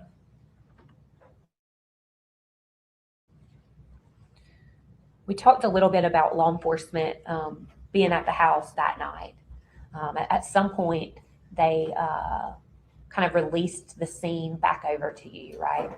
Yes, I think when I turned back from the ER, they had finished up and cleared out, and there was a guy had me sign a paper, and went on back in. Kind of saying the things that they'd taken from the home that night. Yes, ma'am. Heath, I mean, you go back home and they've taken some things out, but of course there's still, I mean, clear evidence that a murder had happened there, right? Yes. At some point, do you notify law enforcement about the garage camera? Yes, I think it was Friday morning, I was looking through that SD card to see if it had caught anything. And of course the cops were looking all around everywhere in the garage for various things and had apparently not seen the camera. And Well, Sticky Widget, I didn't want to get into it, but I was just as horrified, and I might have been rage watching all of the coverage on, oh, for the love of Cheetos, what was his name? The young gentleman, and I know it's a very hot button issue, so I'm trying to, the young English gentleman who lost his life due to a Sikh gentleman calling and saying he had been, racially abused. So they ran over there. And as the young Englishman is complaining of being stabbed, they handcuff him. Now, that being said, hashtag not all. But I think that it would be interesting to have a talk about body cam footage release and different things, but I understand how incredibly hot button it is, and that I'm not from there, so. they found the 4 videos that you referenced, and I called and told them I had found something else and needed to come pick it up or whatever. And they had still, at that time, not returned my driver's license to me. So they decided to bring that out. And at some point, they did actually get those videos from you. Yes. And to be clear, And the reason it bothers me, I guess, I'm sorry, I didn't complete my first thought, but having watched news, and I do try to watch both sides, BBC and GB News, and the fact that police are abysmal at finding who's robbing cars, if you get a cell phone nicked, if there's a burglary or your car, gets taken, they do not close any of those cases, but they will definitely go out if you say hurry words, and it bothers me to the core that a country I really, really want to visit and really respect and look up to is becoming a country I don't recognize as someone who's always been a bit of a Europhile. Well, okay, not fully Europhile, more like UKophile, but it's the accent. It's catnip. there was some confusion about an Apple computer and copying Yes, versus I cutting. had Sorry. moved those those 4 videos over to my computer. I was just going to let them have the card with everything on it. And when I moved them over, it pulled them off the card onto the computer rather than like a copy and paste and making a copy onto mine.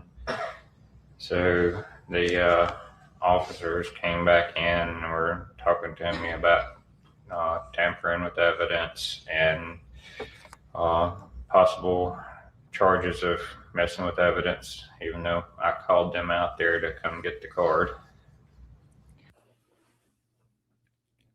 Seriously, cops? Seriously?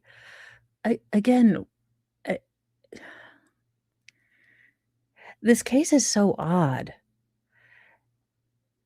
because you have certain things that do fit both theories.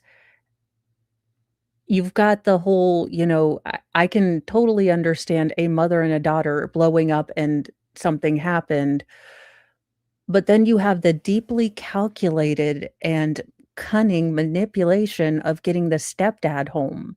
Then you have the complete loss of control that he's describing, and the series of events just does not make sense to me. And to be clear, I don't think they ever told you they were going to charge you with tampering. They just explained that they didn't want it to look like somebody might have done that, correct? No, he said we're trying to avoid having to charge you with tampering with evidence. Okay. Oh, DA, not a good look.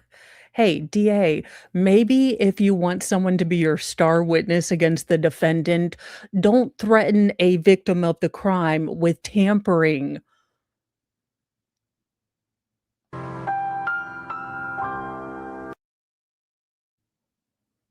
I can't imagine why he didn't want to, be a pal to the state.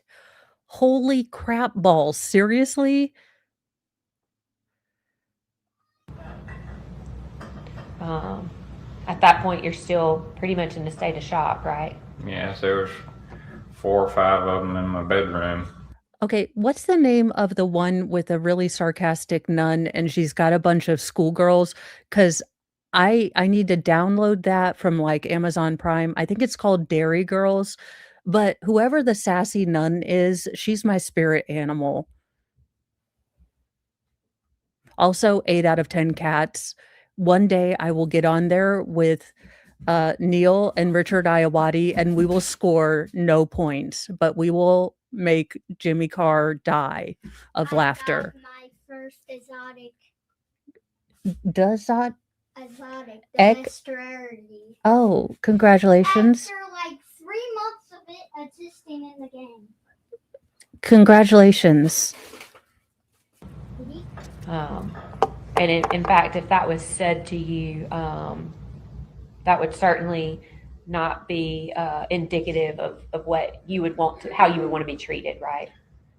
I didn't know. I was just trying to be helpful at that point and figure out what had happened or why. And I believe even on that day and after that, you did still continue to assist law enforcement in the investigation, right? Yes.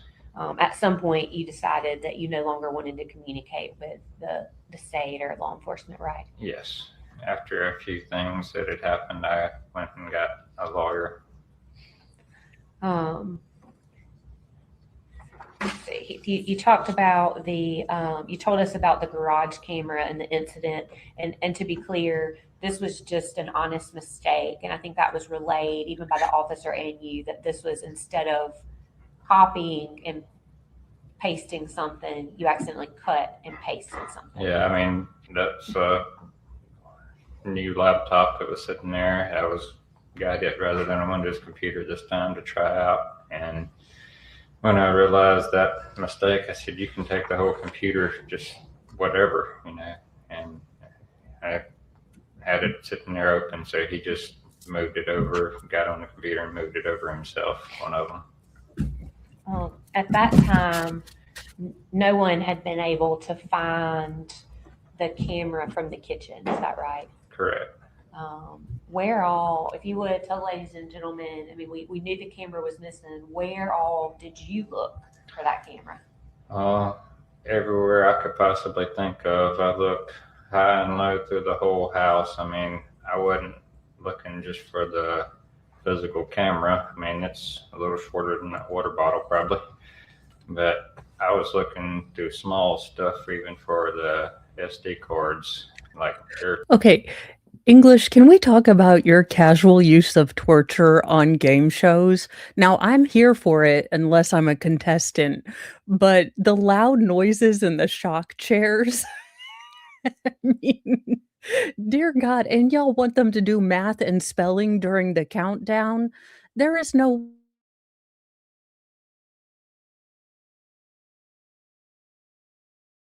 way. The size of your thumb, postage stamp size maybe. And I was looking in shoes and boots and clothes drawers and pockets of clothes. I looked through every tiny little shred of garbage before I let any garbage go out of the house. I don't know, I guess it was that Friday garbage comes through.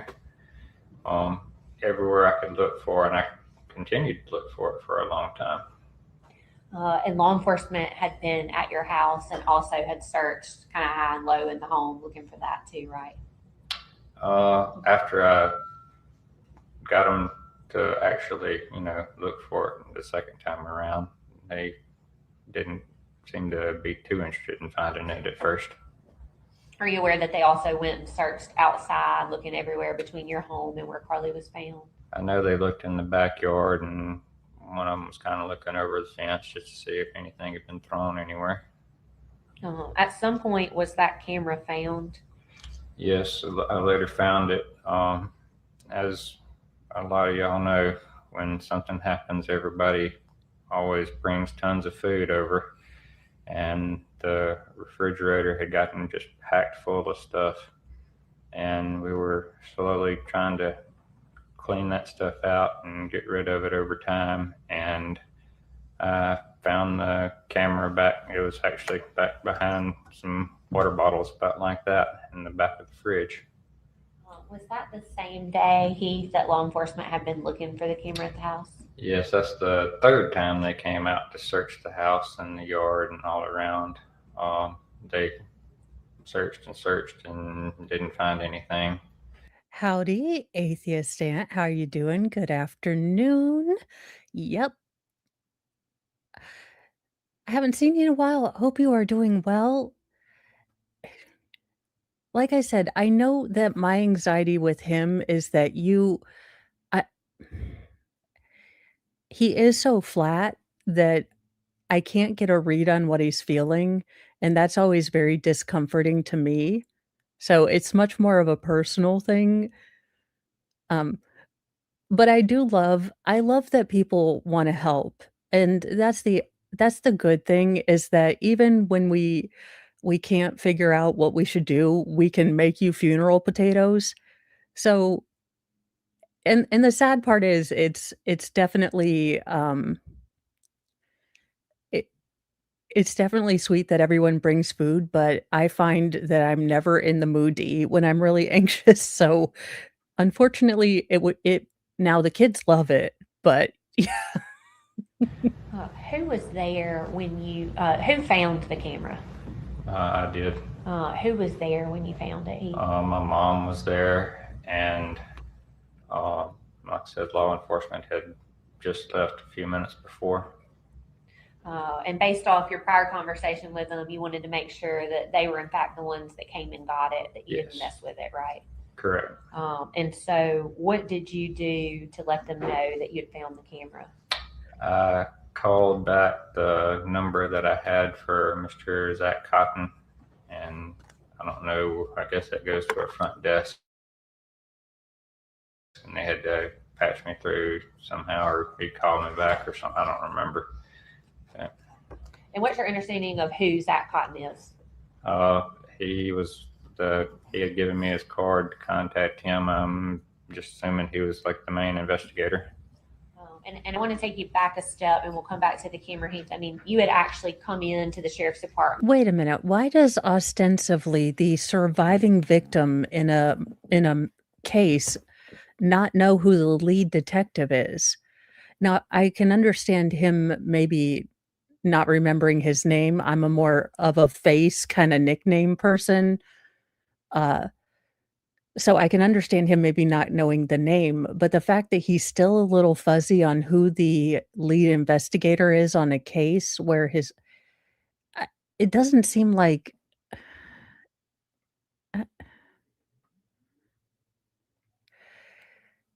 And given an interview with Investigator Cotton, right? Yes. And that was before this had happened. I believe so. Yes, ma'am. And that's when you told him that Carly was in therapy for stress and anxiety. Yes. Do you know how long that camera had been in the refrigerator? I don't know. Did you put that camera in the refrigerator? No. Based off what you know, how do you think that camera got put in the refrigerator? I'm assuming that. Objection to speculation, Your Honor. Yeah. I'll rephrase the question. When's the last time you saw that camera plugged in at your house? I guess previous day. I might not have noticed if it had been gone then, but I'm assuming it was there the previous day. And when you got home on March the 19th, 2024, was that camera still attached in the kitchen? No. And who was the only person besides your deceased wife that had been in your home that afternoon? Well, that you knew of?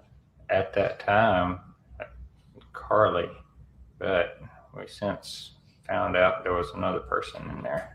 And do you, as you sit here today, you have no knowledge that that person... Okay, yeah, but sir, why are we bringing up the other person? Again, it's this weird mix of she was very, very troubled, but she didn't do that much wrong. It's this weird kind of, this could have been a fit of passion, but this is also seems incredibly calculated.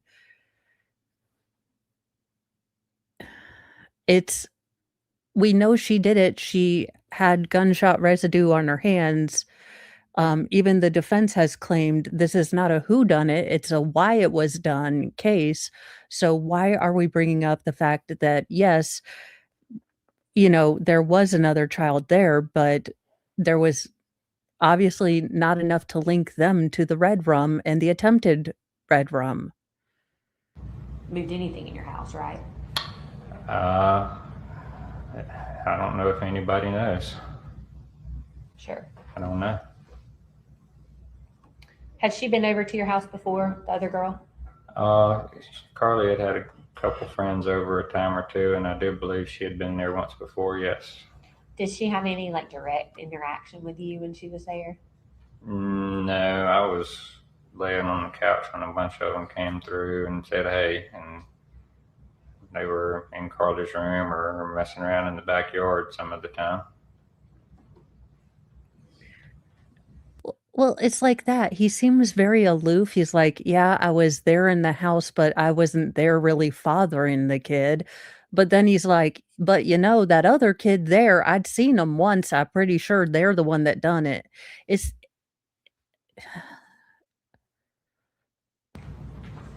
when you left for work on March 19th, 2024,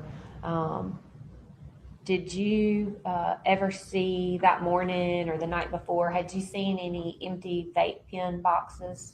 No. If they had been sitting, if they were found at the desk in your bedroom, would you have seen those before you left for work? I would believe so. Do you know anything about Carly? defense. Are you paying attention to your client? Maybe tell her don't look like she's completely bored. Have her write notes, bring Mad Libs, give her a Sudoku. But, oh, for the love of Cheetos. Using drugs, Heath? I had no idea of it until the events of until the second police search. And what are you referencing when you talk about the second search?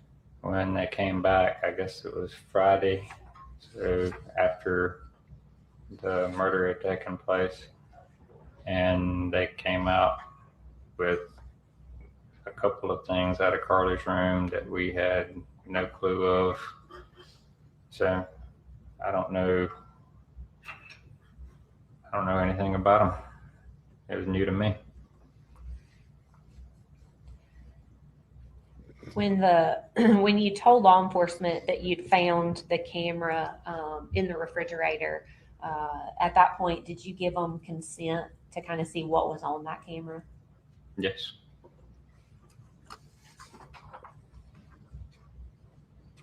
He had me sign something as he was taking it, so I assumed that was consent. I want to take you back to the interview that you gave with Investigator Cotton, and you probably don't remember the contents of all that, right? Not at this time. I think we were in there for a while and covered a lot. Do you remember talking to him about what might have been stressing Carly out at the time? I don't remember that conversation, no.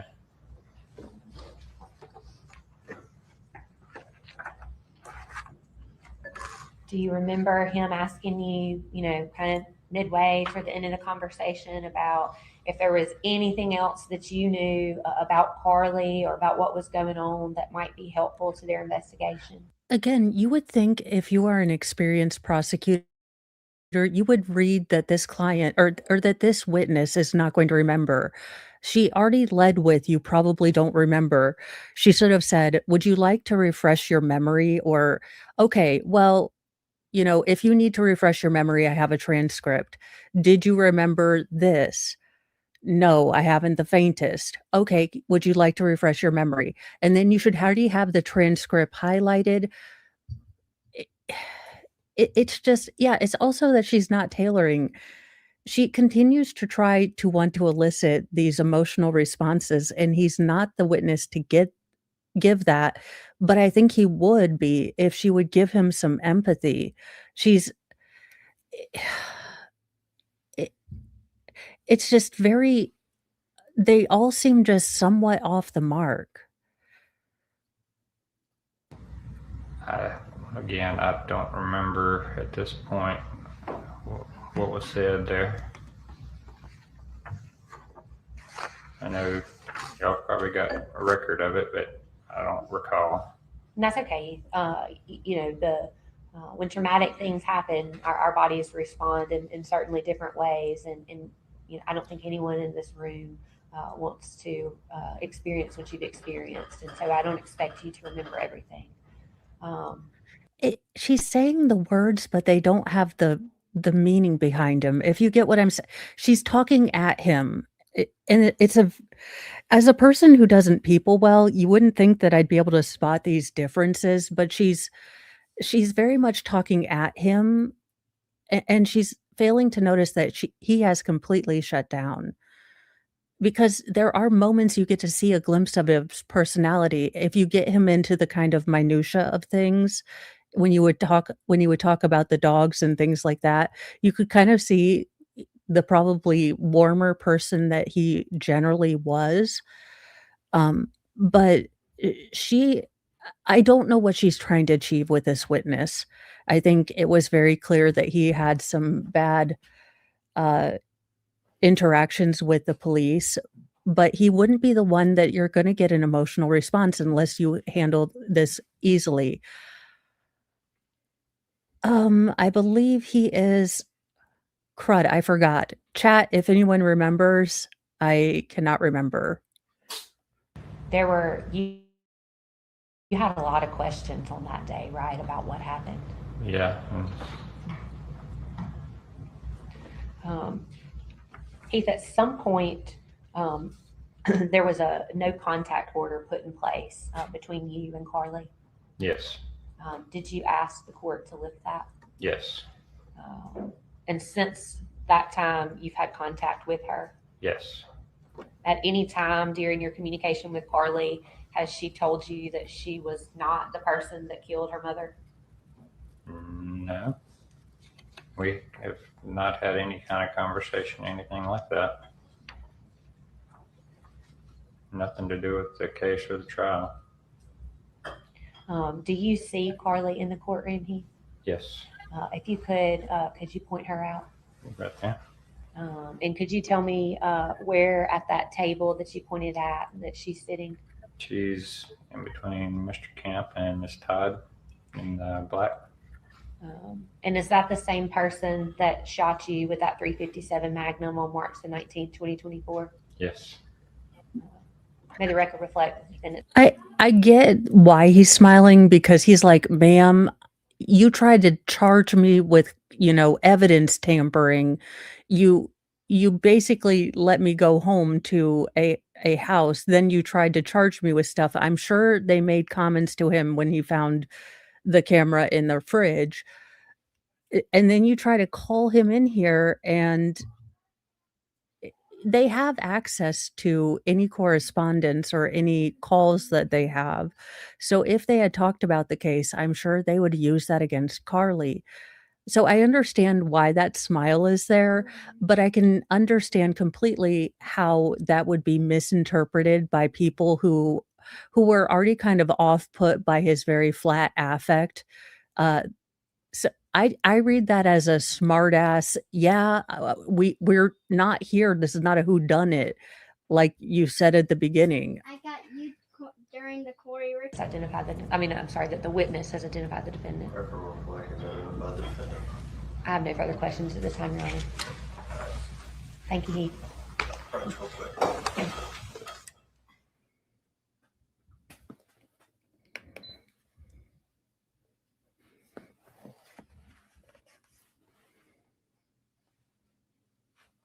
Ladies and gentlemen of the jury, it's 10:30. It's about time for our, we'll take a mid-morning break and a mid-afternoon break. If y'all would, go on ahead, I'm gonna have you step to the back, to the jury room, use the restroom, get any coffee, get any water that you need, okay? When we get back, we'll go till lunchtime, all right? Everyone remain seated while the jury exits. I'm kind of anxious. How many pick the pork chops? I'm not sure, other than to maybe match ballistics later on, to the extent that, you know, the slugs that were recovered or the cartridges that were recovered can be linked to the type of force multiplier she used. And that's the other part that the defense loses me on. Carly specifically picked up a gun.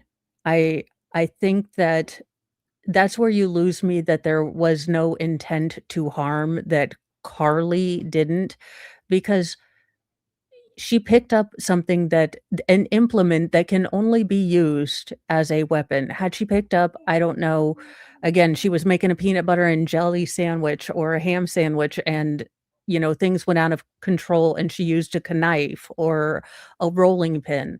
Those in and of themselves are not, you know, uniquely used as weapons. You could argue the knife, but still, if it in a kitchen, the problem I have with this being a fit of passion thing is that she had to actively go into her mother's room and pull the trigger twice. Those Each of those steps are, you know, independent things that she had to, you know, like a binary choice, yes or no, and she continued all those. And she then tried to hide it. So this one's throwing me for a loop.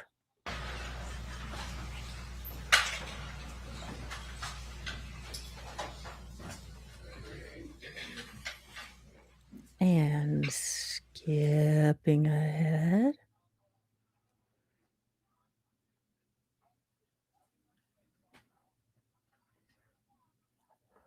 Oh god, does that outfit take me back to the early 90s? Bring him in.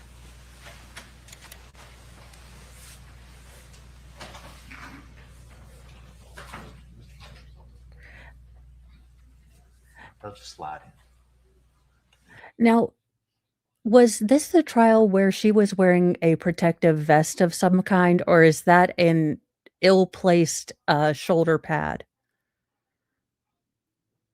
Slide in the council table.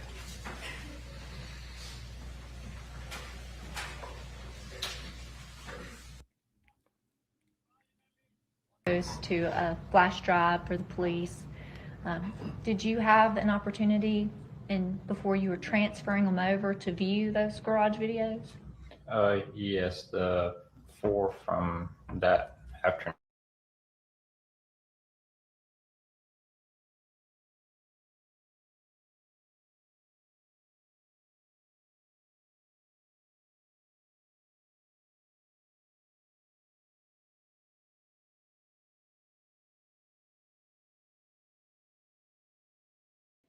We were doing so well, except for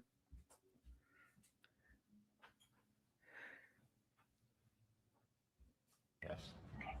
And we talked a lot about them on direct, but we're going to go ahead and play those for the jury so that everybody Let's practice real quick.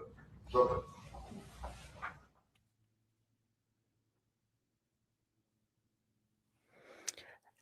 Do be mindful of your mental health. We will probably go ahead and stop for today after we play the videos. I'm trying to not push myself super, super a lot since I know I've got evening streams today and I want to get some editing done for the craft channel. By agreement of the parties, this exhibit will be marked as S9 and admitted for all purposes.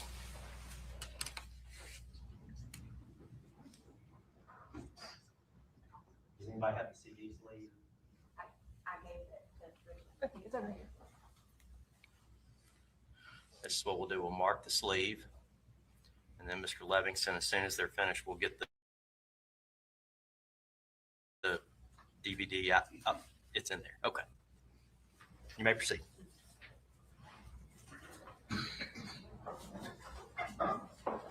Does the defense wish to publish this? Yes, Your Honor. And maybe it's that it's also strikes me as that uniquely childhood innocence that she's displaying where she has no idea. She's not at all calculated about how she's looking. She's doing the neck crack thing. The confused look she had on her face when the world didn't stop when she was crying after the body cam and the 911. There are some mannerisms that are uniquely childlike that make you want to extend a lot of mercy, but then they're juxtaposed with these very calculated, parts of this crime.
Okay, could they warn a person with a startle reflex? Daggone, my first up my earballs and now my parasympathetic nervous system thinks.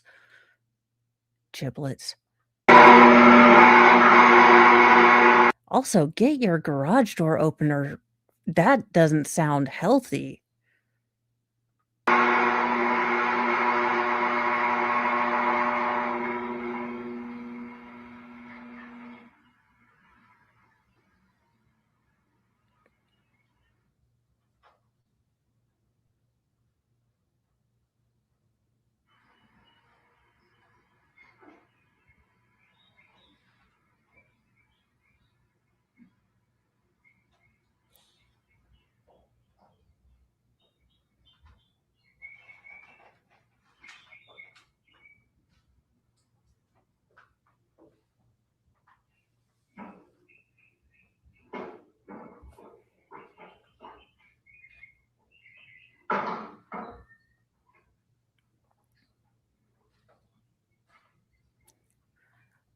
I wonder what kind of medication she's on because she definitely has put on a lot of weight.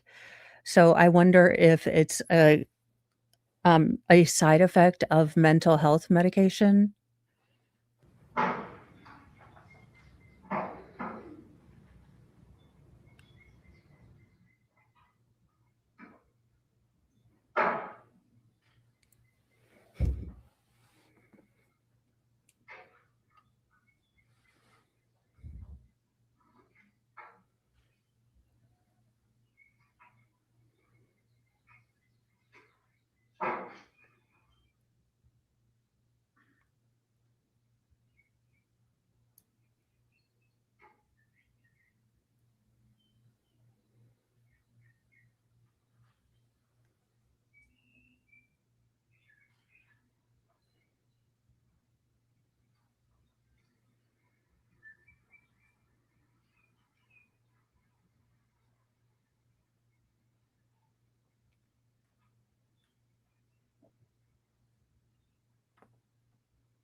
Oh, he's a physical therapy assistant. I don't know why I remembered that just as I saw him wear scrubs, but someone who asked what he did, physical therapy assistant.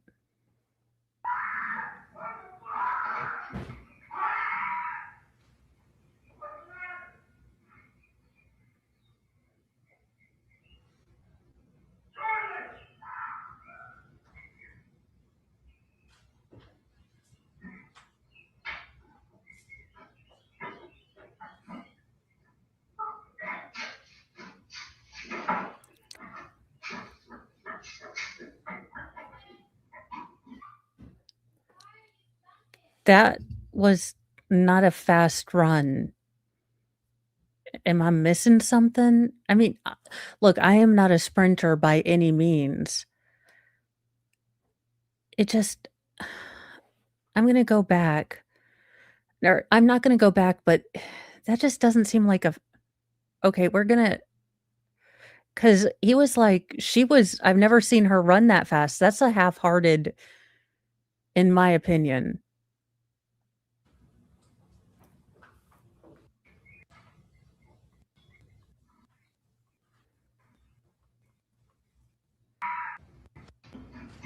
Yeah, 'cause that's not a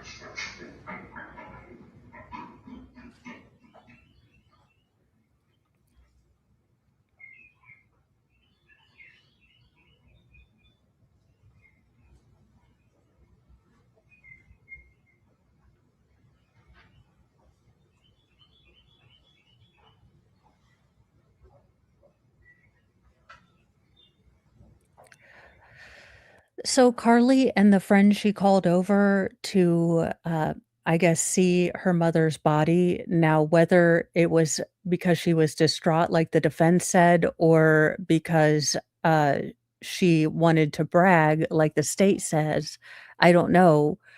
But the stepdad, and again,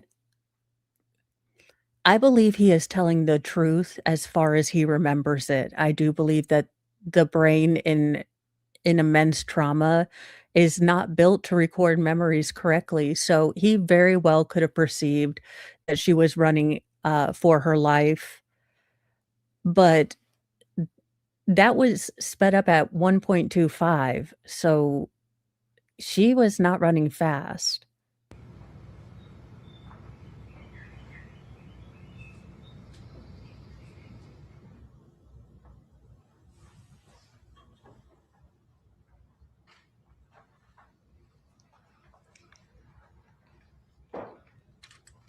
Mr. Smiley, is that a true and accurate representation of what you recall once you got home that afternoon? Yes. Who was that screaming that we heard on the video? It was Carly screaming, and you heard me holler, "What's the matter?" And what about seeing Carly made you ask her what was wrong?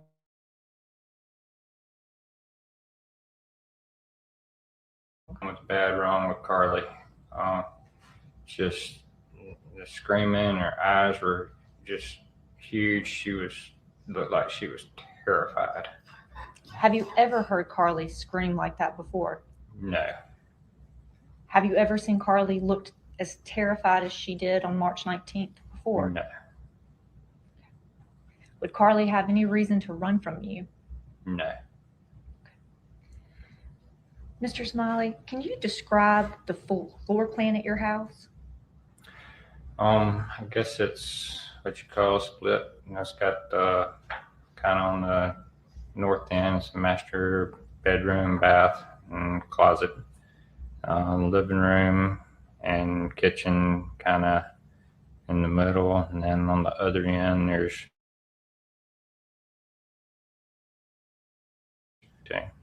And where was Carly's bedroom?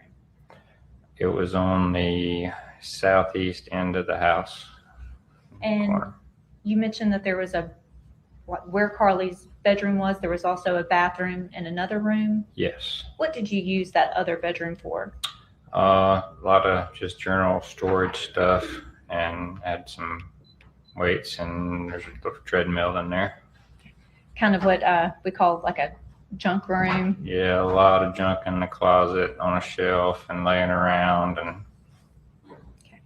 And is there a hallway that separates the kitchen and the living room from that side of the house? Yes. And where was the indoor camera located? It was in the corner of the kitchen / dining room open area. And is the kitchen, living room area of your house, is that open? Yes. And let me ask you this. What in the name of Hades is up with the deep side part in these chicks? I mean, both of them, the lady from the state and then this chick are doing the extreme side part. And she might be wearing a bump it. That's some volume back there. Also, when did Priscilla Presley become a lawyer? How would you describe your and Ashley's marriage? We got along great. We, I don't guess we ever really had anything we just disagreed on or anything. And were you still in your honeymoon phase? Yeah. And just for the record, you can't nod. You have to answer yes or no for the court reporter. Yes, I'm sorry. And what, if anything, had Carly told you about her biological dad, Kevin Gregg, doing drugs? Everyone that I can think of, it sounds like he has either tried or does regularly. And what did Carly tell you about her biological dad doing drugs in her presence? Okay, are we talking like the marijuana or are we talking about like the crystal method acting drug? Because again, I don't know what we're talking about, and you have to have. Did you personally know that he was doing this? He was constantly doing drugs in front of her, blowing smoke in her face. Turns out that And he was getting custody still. How? Why? Again, was the mother documenting this? Were you trying to get custody taken away from him? At any point, did anyone think, hey, maybe sending Carly to guys smoking things and putting vapors in child's face, bad idea? he sat her down and made her drink a entire beer when she was 12. And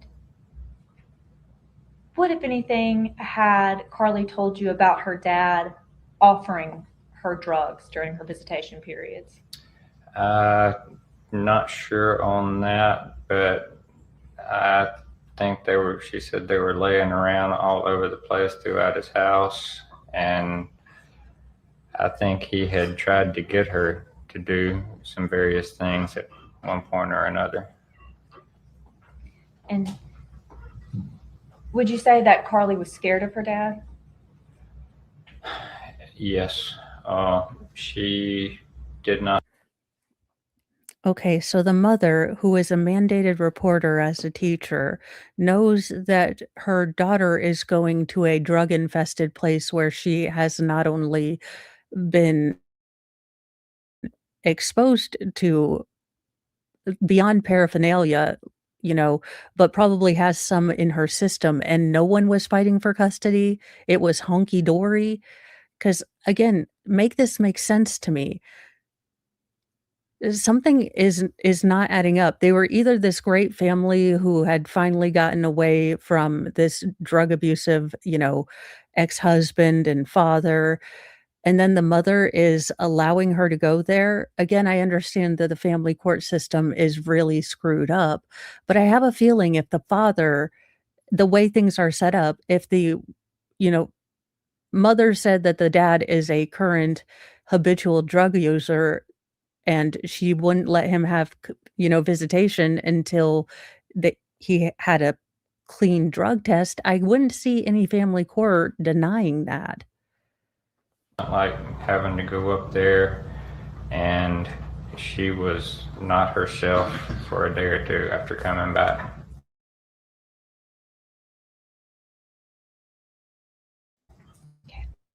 Yes.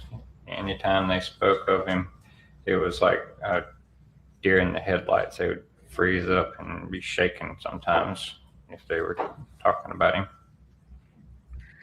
And then it's the state ignoring the fact that if they were traumatized, then I do think there is a mental health component to this. Again, the fact that this man seems like an aloof but okay male figure in her life doesn't take away that very unstable male, father figure that she had early on. That's an incredible amount of trauma if she's had, you know, to deal with a parent with a substance abuse issue who's volatile and, probably in various states of withdrawal or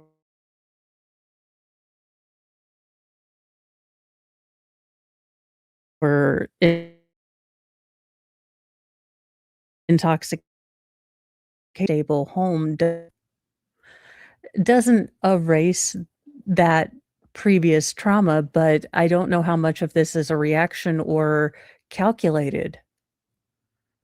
How would you describe Carly's relationship with her mom during the time that you came into her life in spring of 2019 to March 19th of 2024? They got along great, loved doing things together. They liked a lot of the same movies, and they'd go shopping together, and they stayed together quite a bit. Pretty tight bond? Yes. And is it fair to say that Ashley was protective of Carly because she'd lost a child already? Yes, she wanted the best for Carly, watched over her all the time. Yes. And is it fair to say because Ashley was protective of Carly that she was a little on the stricter side with things like social media? She was. Yeah, she would read all the bad things that happened in the news on all that, and she didn't care for any of it. And I think TikTok's probably one of the ones that she didn't care for. And TikTok was what Carly had put on the iPod, the old iPod? Yes, just watching the usual stupid videos. Yeah.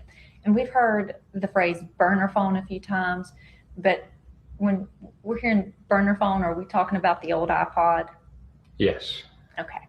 So the burner phone is the old iPod she had that she somehow downloaded social media apps to. Yes. Okay. And Carly was in 10th grade at the time that you guys found the iPod? Yes. With the social media apps? Mm-hmm. Yes. Would you say that most 10th graders want to be on social media? We're not talking about her jailbreaking the iPod. Yes, that's, maybe a mild form of rebellion, but she went on to, holy goodness, why is everyone just slightly off reading the room here? I mean, the defense is like, well, she was just watching the TikTok. No, Priscilla, she shot her mother in the face 2 times. I mean, and this gentleman twice, okay? Holy, I'm gonna need someone here to be reading the room, possibly. Were there any other social media apps Carly had on the iPad? I can't remember at this time. Ashley had taken care of all that. She was way more tech savvy with that stuff than I am. Had you and Ashley already found the old iPod? Yes, we had. She had found it and figured out what was going on. Yeah. And when did you guys discover the old iPad that's called people have been calling the burner phone? I'm just going to say sometime last fall. I don't know the exact time frame. So not in March. No. Also, I want you to keep in mind that I believe this trial happened 8 months after the crime. This was an incredibly speedy trial. This man is in the treacle. He's in survival state grief. And we talked about an incident with Carly looking on her teacher's computer at school. Did Carly need to cheat to get good grades? No, she loved school, but she was almost bored with school a lot of days. It was, even though she was in the advanced classes, she's a light year ahead of everything they're teaching. Anything new she picks up and just wants to be a step ahead of the teachers. And hadn't Carly told you about that incident that the kids in her class had dared her to? Yes, they had. Yeah, they had. She told us about it. Okay. And how would you describe your relationship with Carly? All good. We've gotten along from the beginning. Hadn't really had any problems between us. And do you have any other? I can't imagine. Again, the fact that we're even asking if there was a side for this man to have. I mean, in less than 8 months since he lost his wife, got shot at, and then he has to kind of sift through all of his feelings. I could imagine that his perspective has changed about 90 billion times in the time since then. Children? No. And would you say that you love Carly the same as you would a biological child? Yes. Okay. And what, if anything, had Ashley told you about her ex-husband's mental health issues? Objection, Your Honor. Hearsay. What, if anything, had Carly told you? Objection, Your Honor. Hearsay. It's still hearsay. Have you ever had any interactions with Mr. Gregg? No, other than I would see him in the car picking up or dropping Carly off. And a lot of times he would drop her off and leave, wouldn't even check to see if she was getting in the house. Okay. And you said that the handgun that was used in this incident on March 19th was kept under Ashley's side of the bed? Yes. Was it kept in a lockbox or anything like that? No, she just had it under, she had the little cubbies and all we had built out for kind of storage. She had set it under there. Okay. And why was she sleeping with a loaded handgun under her side of the bed? She was terrified that the ex was going to show up one day and she wanted that there. Okay. Now, in the time that you've known Carly, the 3.5 years from spring of 2019 to March 19th of 2024, had you ever seen Carly be violent? No. Had there ever been any incidents in which Carly was in trouble for being violent? Not that I know of. Okay. Had you ever? Other than that, Mrs. Lincoln, how was the play? I mean, I get what she's I get where they're going with this, but I have been on for 3 hours, so I am going to look for someone to send you to because I need to be mindful that I am going to be driving and walking around next week. So it is kind of a pain in the behind to have something where you have to kind of pace yourself. But I do want to get some editing in today. Oh, and we can have a puppy kitten break while I look to see who to send you guys to. When the world feels like a dumpster dive and humans forget how to thrive. Take a break, just you and me, with a puppy and kitten, wild and free. Paws and purrs, let's drift away to a land where tails wag and play. No more noise, just gentle muse in our furry four-legged cruise.